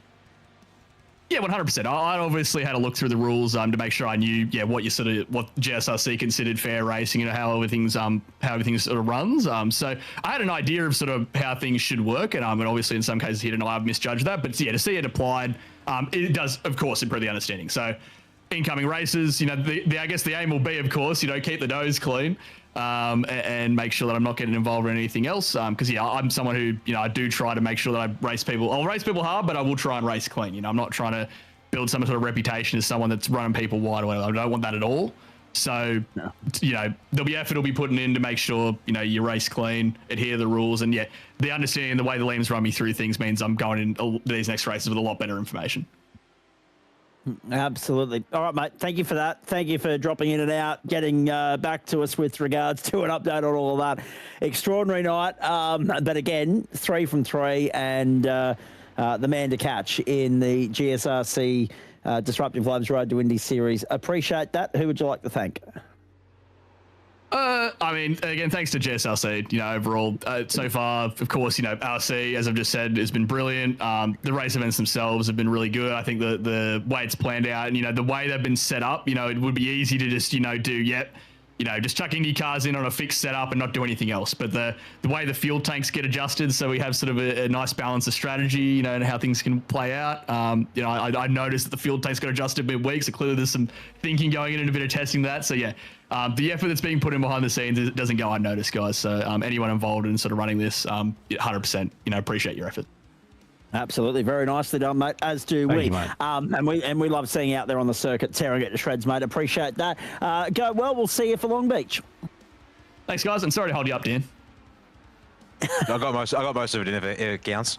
Well, that's true. However, there's a couple of other things I want to ask you, Mr. Yeoman, before we let you rock and roll out of here. Talk me through that final stint from your standpoint, because I mean, obviously you've already commented on the pace or lack thereof, in your own opinion, with regards to what you were bringing to the table. So, just how difficult was it, knowing that there were some potential penalties in play here, and you had some leverage, some window to work with, but also knowing that, how difficult was it also to stay in front and defend the position from the likes of Stephen Bull and Aidan Carl? Just how much work did you have cut out for yourself? Well, I mean, on one hand, the penalties and such for Ethan, I was only aware of the one penalty, and even then barely. Same here. Keeping tabs on it as well. Like, I just didn't see that being material. Didn't expect I'd be in a position for that to really matter tonight. And, well, as it happens, it doesn't matter at the end of the day either. Yeah, like, to put it in context, I put these final black tyres on halfway through the race at lap 24 pit stop. So I thought they should be able to last the distance, no problem. But then I see, once I come back out, I'm getting myself settled back in, going, okay, I've got fuel, I can attack, I can use push to pass as I need to. I see that everyone's on a set of reds, and they've opted to take because with the caution, it means you had a short stop on fuel if you wanted it, which is what I chose to do. So I can get that track position jump on them all, which is how I obviously get back out in second. But yeah, I can then see they're all coming behind me on a softer tyre. It's going to fire up a tiny bit faster, and going to be able to go faster than me around the lap until, if I'm lucky, maybe, I think we just heard from Stephen at the start, it just burned off a tiny bit for him, that it maybe gave me a little bit less of a deficit to worry about there towards the very end. But because I had the push to pass in hand, I said, okay, just every major acceleration spot, so onto the front straight, out of turn 2, out of the first hairpin, turn 4, out of the second hairpin onto the back straight, just use 5 or 6 seconds at a time. And just, it seemed to allow me, because I think I didn't actually have the data for what the other guys had left during the race. Just meant that every time I looked up as I came out of the corner, I could see that I was making enough of a gap to not really worry about the next turn. And so even though I said you get to points where I'm watching Stephen range right up on me in the middle of the corner, I can then just focus on just hit the apex, park the car a fraction if I need to, and worry about my drive out and protect the car by just having a straight, clean run out of every turn, which thankfully we did. And that's what enabled me to sort of hold off despite the tyre and the raw pace differential that was missing tonight. All right, very nicely done. I've just had a message come through into my Discord from one T. Waggett. Dyson noted for netcode to be careful for the remainder of the race. Oh, no, sorry, that was the message he sent through a few hours ago. I think he mentioned that in our YouTube chat thread as well. So that's all good and well. I wasn't aware that it had come through to my Discord inbox either, mate. Sorry for that. That is partly because I don't have notifications on the PC whilst we're on air, because you know what Discord's like. It just goes ping, ping, ping, ping, ping, ping all bloody night long. Dan, how nice has it been to actually get back into the cockpit? Because as we say, you're a little bit of a late bloomer with regards to this season. Real world commitments work's been keeping you too busy. It must have been nice to just be able to jump in and have a crack. Yeah. I mean, this is a car that I've driven a couple of times now here before, with some once again slightly more peculiar strategy plays to net me some more unconventional results. So I was kind of expecting that maybe I could do something tonight. As it turns out, that was kind of out the window, really, apart from the questionable tyre choices, because the fuel wasn't too much of a concern. There was a little bit of management to just make sure you hit the 12-lap marker at the start of the race to keep the 3-stop strategy alive and well. But yeah, then the caution just allows us obviously to stretch that middle part and be in absolutely zero concerns about fuel at the very end. So fingers crossed, yeah, we can do a few more of these on Friday nights and just see if we can find a bit more pace through just a bit of development and relearning the car, given pretty sure I hadn't driven it with the hybrid system when this was last on the club schedule. So, well, it was term 2 last year, I think. It might, over a year ago. Might have just missed out on that bit there. So, otherwise, it's still a couple of things to learn, because you've now got 2 acceleration aids One burns fuel, one burns battery, and then making sure you manage that deployment. So it's all good and well. Yeah, be nice to get a few more races in and have a crack at a few more results, but can only say it'll happen 1 week at a time if it does. You've already had a crack at a street circuit this week. It was the streets of Chicago. It was nice to see in the supercar. Should circumstances allow you to be here next week for Long Beach, how do you feel about what you might be able to achieve there? Ooh, what can I do on a street circuit in a tricky car? Well, it'll come down, I guess, if it looks like I can do it, and I'm hoping I might at this stage. Maybe try and squeeze in some time after work just to maybe do a couple of laps as recce before Friday night, so I can at least have a rough idea of where I'm at, and then maybe try and start figuring out what might be some good moves to make during the race, because I expect pace will still be down, and therefore we might have to employ some of these strategy shenanigans again to improve the result beyond what pace would otherwise entail, and that'll mean playing around with fuel perhaps, but then again we might be in a state like tonight where it's pretty minimal fuel management given the comp caution is its own bulk fuel saving opportunity. But should have worked that out, figure out what the limit of and the main thing what you probably will be figuring out the limits of the tyres, because at this hard primary compound, you can abuse it pretty well. In fact, for 24 laps, I mean, yes, we had the caution period, but I've only, looking at my data post-race here, the worst I got was barely 20% of the tread off the front left, was the worst tyre off on that car. But the stickier alternate compound, I did about the same wear. In fact, I actually burnt off more of the alternate compound in 12 laps at the start of the race. So there'll be a bit of tyre management thoughts I probably need to sort of work through. Plus also balancing how to get pace out, because if you can make the alternate tyre last, it'll hopefully maintain its pace for a good chunk longer and be pretty effective. So there's all of those little things to worry about in these races. And with the fuel limitations, it's like, well, is it worth saving the fuel? The answer tonight was no, but I didn't really make use of that the right way until after I sort of given up time. So fingers crossed we can do some racing and we can figure out what's up. Yes, absolutely. It's been very good to be able to do some racing today, and it's been nice to see you back out there in the thick of it, mate. Very competitive series at the moment, and I'm sure that once you're on par with where you want to be with regards to your familiarity and your comfort with this car, you'll be right there knocking on the door to bag a few more podium finishes as we go.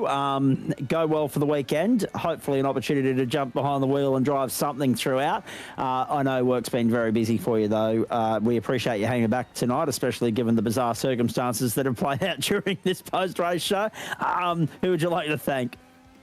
As always, to the team at Logitech G, ODBM, for, basically making it all happen around us that are running the team.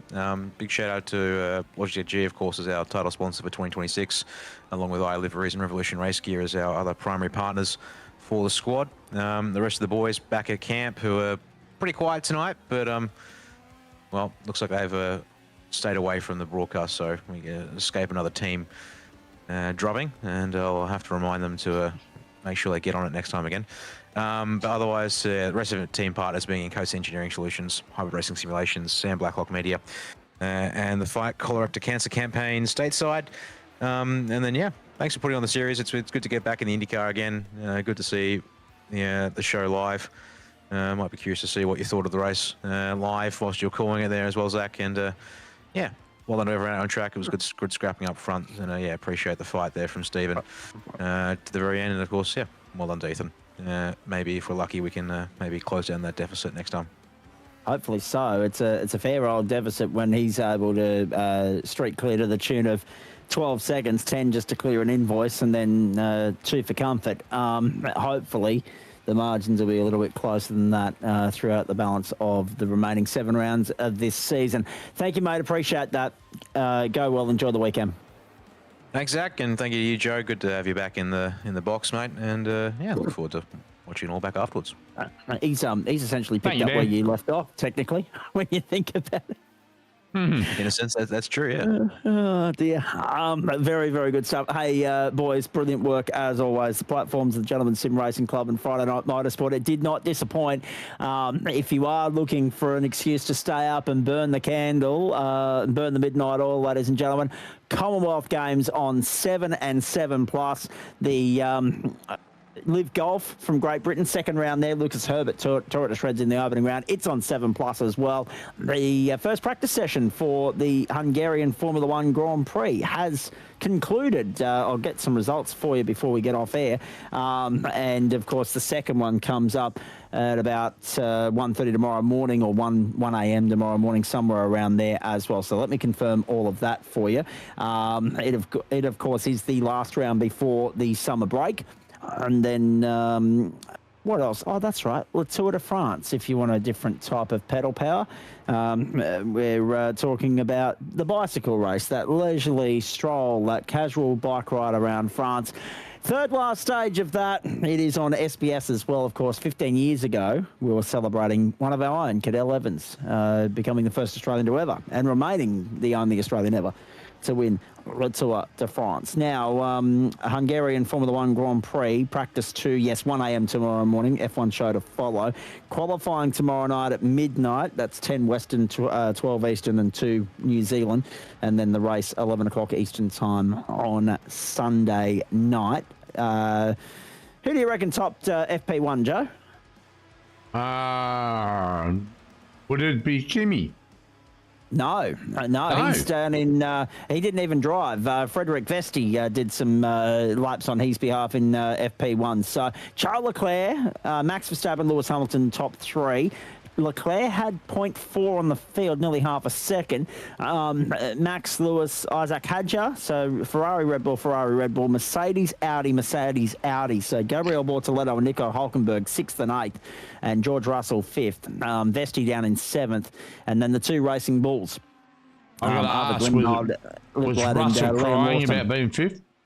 I'd imagine so. Oh, Christ, didn't he turn on the waterworks last week? Threw the toys out of the cot and unloaded the water out of the bath all in one. It was unbelievable. And seriously, in 5 years, he's gone from somebody who I would like to have seen win to somebody who I'd like to see hit the exit gate. Anyway, exactly. I said exactly the same thing. Just that whole pretentiousness and pompousness that he operates with now, it doesn't rub off well. We don't like that spoilt rich kid sort of vibe that we get when we're Australian motorsport fans. Carlos Sainz was last home in that session. Lance Stroll just above him. They're struggling big time, the Astons, aren't they?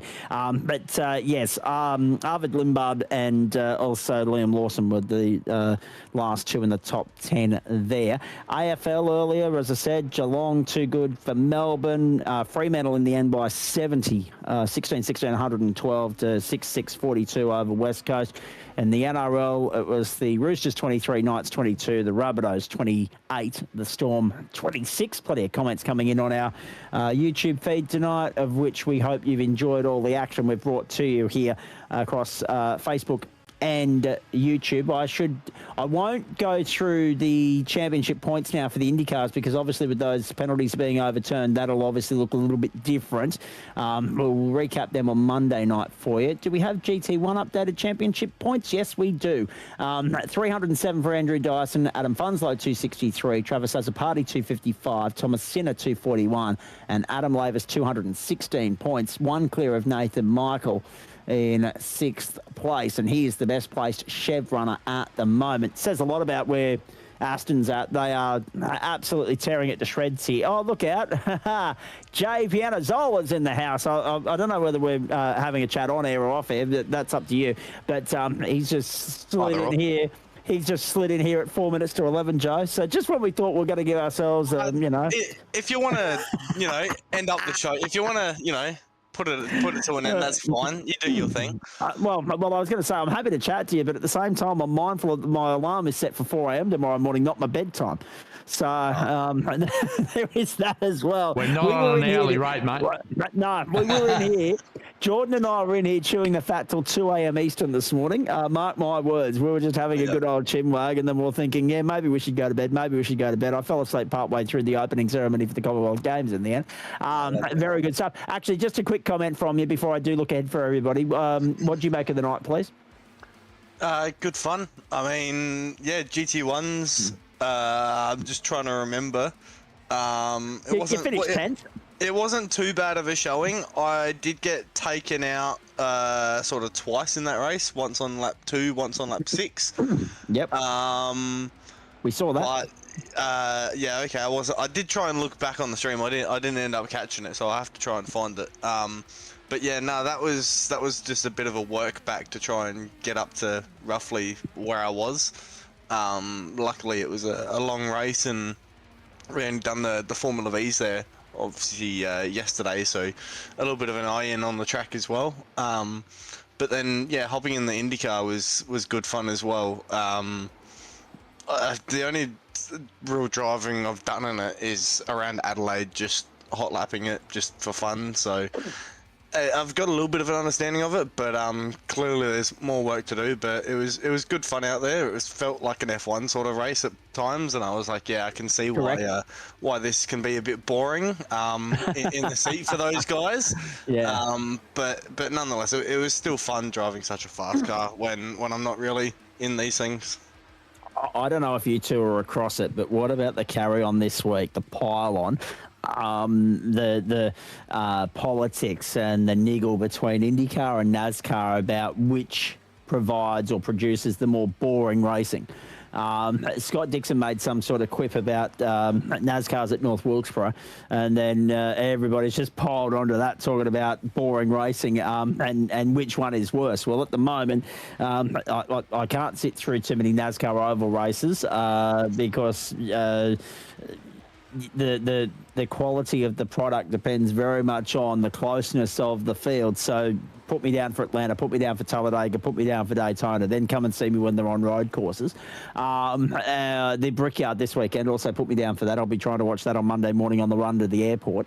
I'll be on a train, so I won't be watching and driving, ladies and gentlemen. It's all right. And then the IndyCar, yeah, that wasn't the world's most life-affirming race we saw from them in Nashville on Monday morning either. The hybrid era of that has got some critics, there's no doubt about that.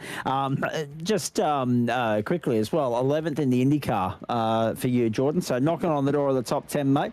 So next week, obviously the GT1 heads to Road Atlanta, and then we head to Long Beach. How are you feeling about those two? Road Atlanta's, sorry, my throat's just gone a little here. Road Atlanta's always a fun track. I'm still trying to get used to the GT1s as a whole. And I guess Friday nights are a little bit thrown off. I'm not used to both cars. But Road Atlanta is a great track, and Long Beach, I love street tracks. So I'm sure I'll do somewhat alright at both. I got turned around on lap 1 in the IndyCar as well. So to come back to what 11th was a pretty decent drive, I think. But yeah, there's definitely more in it if I get a clean race. Indeed. Now, the other point as well, yes, once those IndyCar points are updated, we'll fill you in with that on Monday night. Hang around, Jordan. We'll have a chat off air. Final thoughts from you, Mr. Joe Baldwin. How nice it's been to share the booth with you for the double again on a Friday night. It has, mate. Yeah, when work allows me to be here, I'm here. So my truck being in at the doctor's meant I got to come and join in. No. So yeah, no, look, hey, the guys put on some great racing. Frantic, it's yeah, Ethan has certainly set the benchmark in the IndyCar. So he's got the trifecta now. Let's see how he goes next week. He's certainly got a big target on the back of that Dallara gearbox at the moment. So yeah, it'd be interesting to see whether or not the walls jump out and bite him, or some of the curbs next week, because you're going to have to be inch perfect if you want to ace the field next week. I think it's going to be a hard-fought win. I think so. A, because it's Long Beach, and B, because of all the other elements we've seen contribute to the way in which the races are played out through the first 3 rounds. so far. You'll earn your stripes next week. There's no doubt about that. But we said the same thing back at St. Petersburg in the opening week of proceedings as well. And by the way, IndyCar slowly but surely trickling some details through with regards to what they're doing next season. That was confirmed overnight. In fact, around about the time I logged off from Discord. That IndyCar and the NASCAR trucks will make their way to the streets of St. Petersburg again as a double act in early March 2027. I think it's that first weekend of March, which I want to just double check and make sure I absolutely get it spot on. It is the 6th and 7th of March. So it'll be the trucks on the 6th, which is the 7th Australian Eastern Standard Time, or Daylight Saving Time as it will be that time of year, and the early hours of Monday the 8th for the NTT IndyCar Series. And Jordan just alerting our attention to the fact that we can stretch this broadcast out for an extra couple of minutes. Which is Only good. if you want to. No, so we are actually waiting because the points there. Ethan's got two penalties that equate to 15 seconds and 3 safety license penalty points.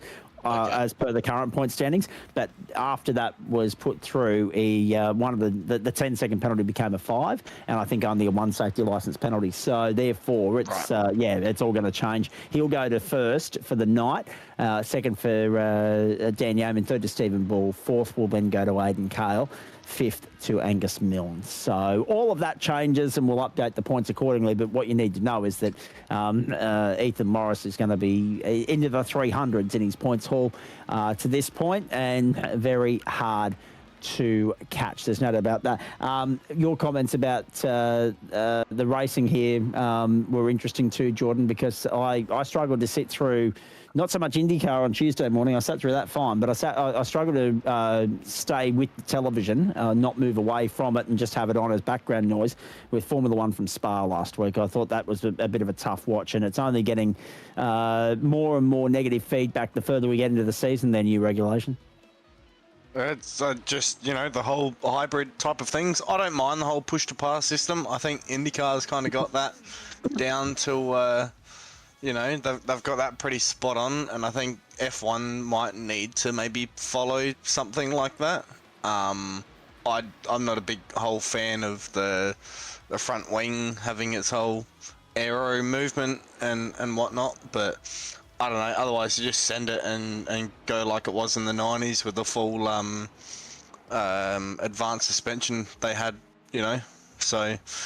You go one way or the other. I think there'll still be hate from people, but you'll never get it Without perfect. doubt. So yeah, it's going to be one of those things. But I mean, I honestly, as much as I also just said it, that active suspension, I wouldn't mind those new cars maybe having something like that, like just go all out, Yeah,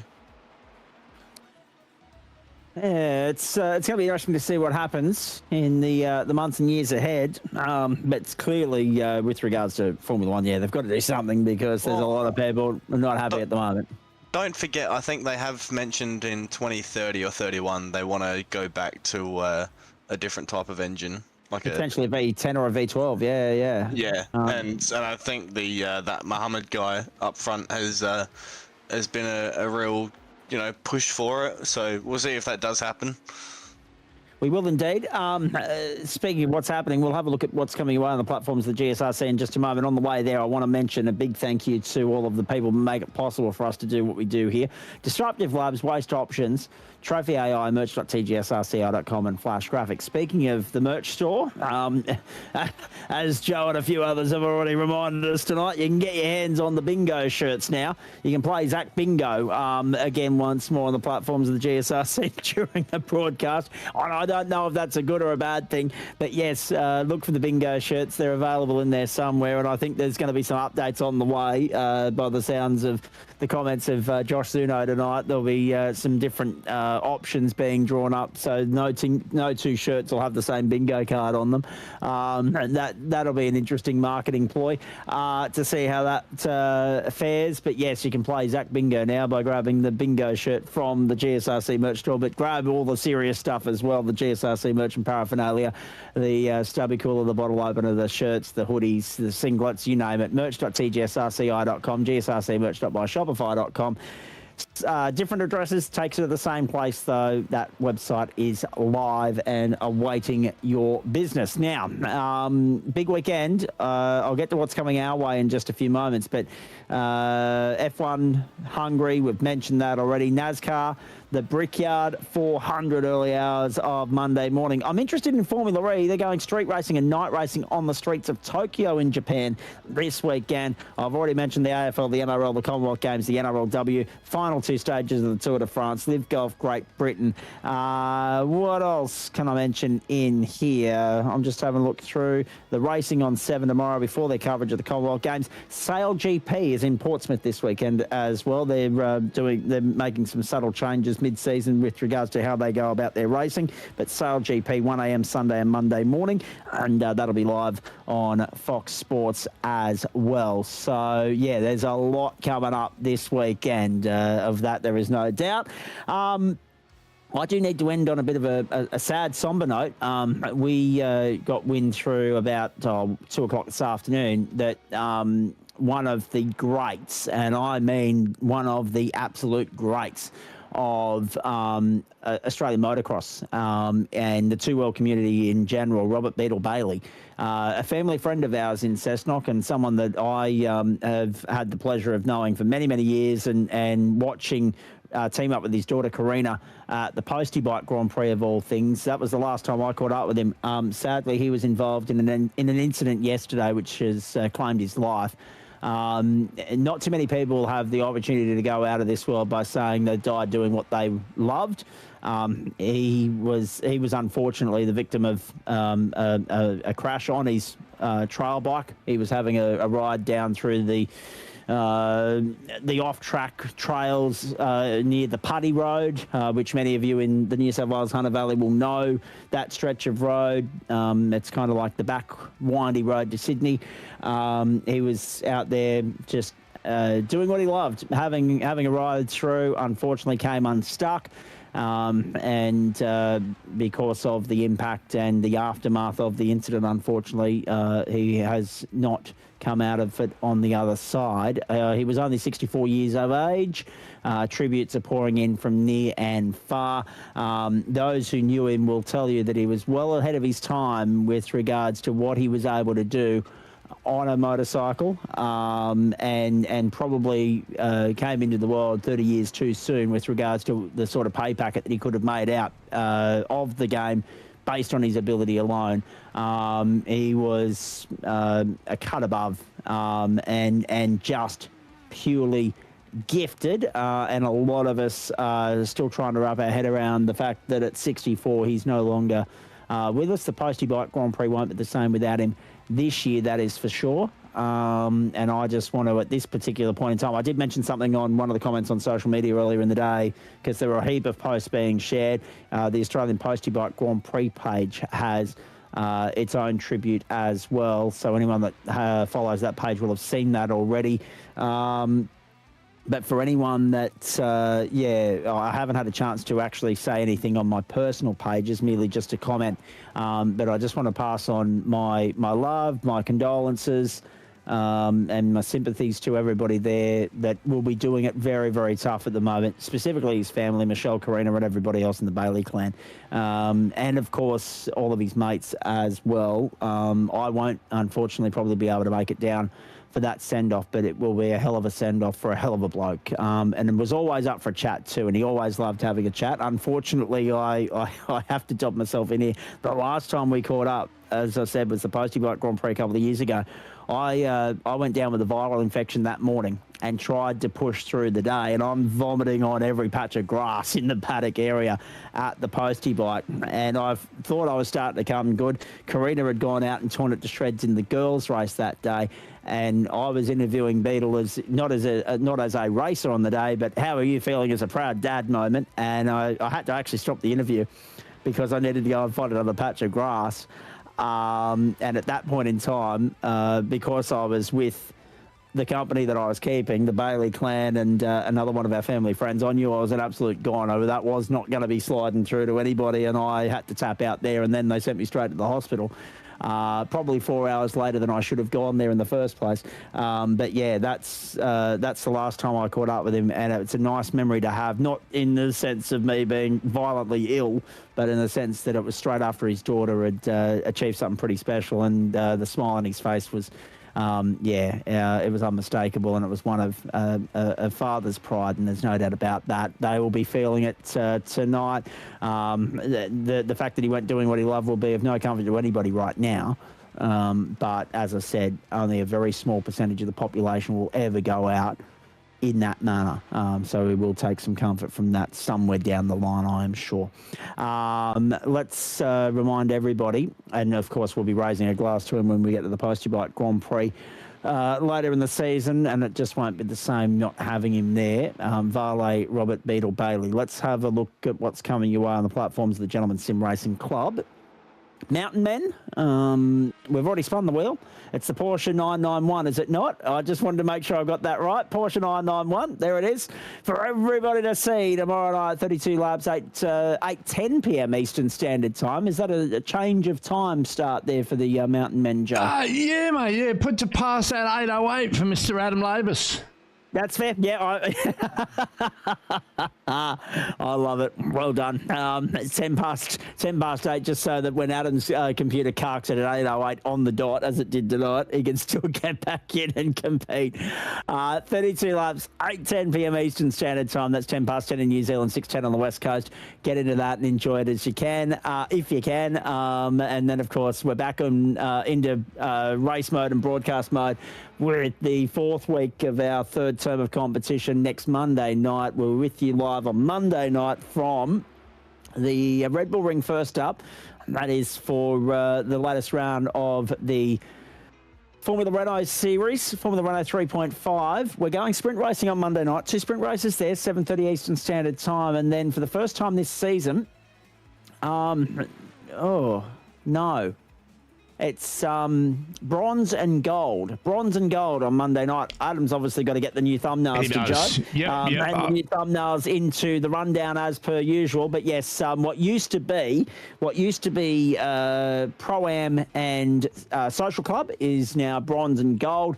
Am, of course, becomes silver, and Pro becomes platinum. So on Monday night, you'll see for the first time this season that 4th split, that what used to be the Social Club, what is now the bronze split, and then Pro-Am, which is now gold. That'll be Monday night. 2 sprint races, the streets of Adelaide. Carnage ensues, especially if you get that entry into turn 8 wrong, or if you get it all crossed up going through the centre chicane. So carnage aplenty on Monday night. They won't top what Formula V produced there, which was Destruction Derby 2.0. But we are looking forward to that. The first GT3 sprint round of the season, Monday night. Hope you can join us for that. The Grand Course of VIR, the big one, on Tuesday night for the Indy NXT cars as part of Committee's Choice. The server opens 7 p.m. There will be 2 sprint races as part of the program there, including a full reverse grid second race. So finish where you do in race 1, and then the whole field gets inverted, flipped on its lid. So that'll be good for race 2. Wednesday night, now I'm not here. I don't know who will be. I think old mate Pianozola will be in to call the BMWs. And that will be because we've got the latest round of the Porsche Pro Series Wednesday night, and that is from the Red Bull Ring as well. So we'll be seeing a fair bit of the Red Bull Ring next week. Circuit of Spa-Francorchamps, 40 minutes first up for the merch.tgsrci.com BMW Sport Cup, 40 minutes there, 7:30 Eastern Standard Time. Then on to Phillip Island, and I am disappointed about missing this one. I'm not disappointed about missing supercars per se, but missing this one, Phillip Island, because it always produces good racing. 8:45 Eastern, it is a 40-minute race. Good luck to all and sundry. I'm back with you Thursday night. We go to Scotland. Hear the Scottish. Get the kilts out. Yes. Knock Hill. 3 sprint races there. 7:30 Eastern, Disruptive Labs Formula V, hottest ticket in town, best value for money, well worth the price of admission. And then we go to the Circuit of Barcelona, Catalunya, the historic configuration. There was a lot of conjecture over that one last night. No, we are not going through that dicky chicane that they had for Formula One for so many years from 2007 onwards. We are bypassing that. It is the historic configuration. It's 8:45 Eastern. It's a 40-minute race for the Porsche Cup. And then on Friday night, now I'm going to preface this and say we're 3 from 3, so I dare say we're here for GT1, but we'll try. See. We'll try, absolutely we will. And it'll be worth it too, Joe, because that promises to be absolutely compelling viewing. GT1 Civil War sprint racing, invert top 10 for the second race from Road Atlanta, which never disappoints. That's at 7:30 Eastern, but if we can't be with you for that, we'll have the results anyway, and we will be with you for the full complement of 65 minutes, or as it says there on your screen, 48 laps, whichever comes first, from the latest round of the Disruptive Labs GSRC Road to Indy series, and that is coming up next Friday night, 8:45 Eastern Standard Time. Hard to believe already that firstly Long Beach and St. Petersburg both are set to the same number of laps, despite being completely different race courses. 48 laps for both. But yes, hard to believe we're already entering the 4th week of the 3rd term, so that'll be our 24th week of competition for the year. And yes, if we can be with you from 7:25, we will be for GT1. If not, 8:30 Eastern. We'll spin the wheel as per usual. We'll bring you the results from GT1, and we'll get stuck into the Indycar in its entirety, and we will go flag to flag with that, then have the post-race show as well. Live, exclusive, commercial-free coverage here on the platforms of the Gentlemen's Sim Racing Club as per usual. Hope you enjoyed all of that. Don't forget the Commonwealth Games, the Live Golf, the Tour de France takes you through the night. If you've got Foxtel, Formula One practice as well. So there's a lot on this penultimate weekend of July. That is it from us. We are done. On behalf of the entire broadcast commentary and production team here, Joe Baldwin and our crew, I'm Zach Caban. Thanks so much for your company, not just tonight, but throughout the rest of the week as well. Ethan Morris had it, lost it, and got it again. He's 3 from 3 to kickstart the IndyCar season. And John Merritt finally breaks the stranglehold that Andrew Dyson has had on the GT1 Civil War, not before some help from the tech world intervening to make life a little bit more difficult for Andrew Dyson and make the race a little bit more interesting viewing for us. That was certainly a compelling part of the narrative, watching him try and claw his way back through the field, and he still managed to get a podium finish, even with a 10-second invoice being handed to him, all of which he owned, of course. But yes, that stranglehold brought undone because of being in a first world country with third world internet. How about that? And Adam Lavis, unfortunately, he won't ever want to see 8:08 pop up on his clock ever again. No. But we wish him better luck from a technical point next week. Hope you enjoyed all of that and more, and some of the attempted humour that goes with it. On behalf of the entire crew here, have a great weekend, everybody. If you're in Sydney, come out to the Sydney Illawarra Kart Club. I'm there tomorrow afternoon. I'm there Sunday. It'd be great to say good day, and it'd be great for you to see some great karting racing as well. Free admission at the Sydney Illawarra Kart Club for round 5 of the Kart Stars series, which reminds me I should probably go and get some shut-eye with an alarm set for 3:45 tomorrow morning. Until then, we'll look forward to your company on Monday night and the Open World Tin Top Waste Options doubleheader. For now, have a great evening and a great weekend, everybody. Bye for now.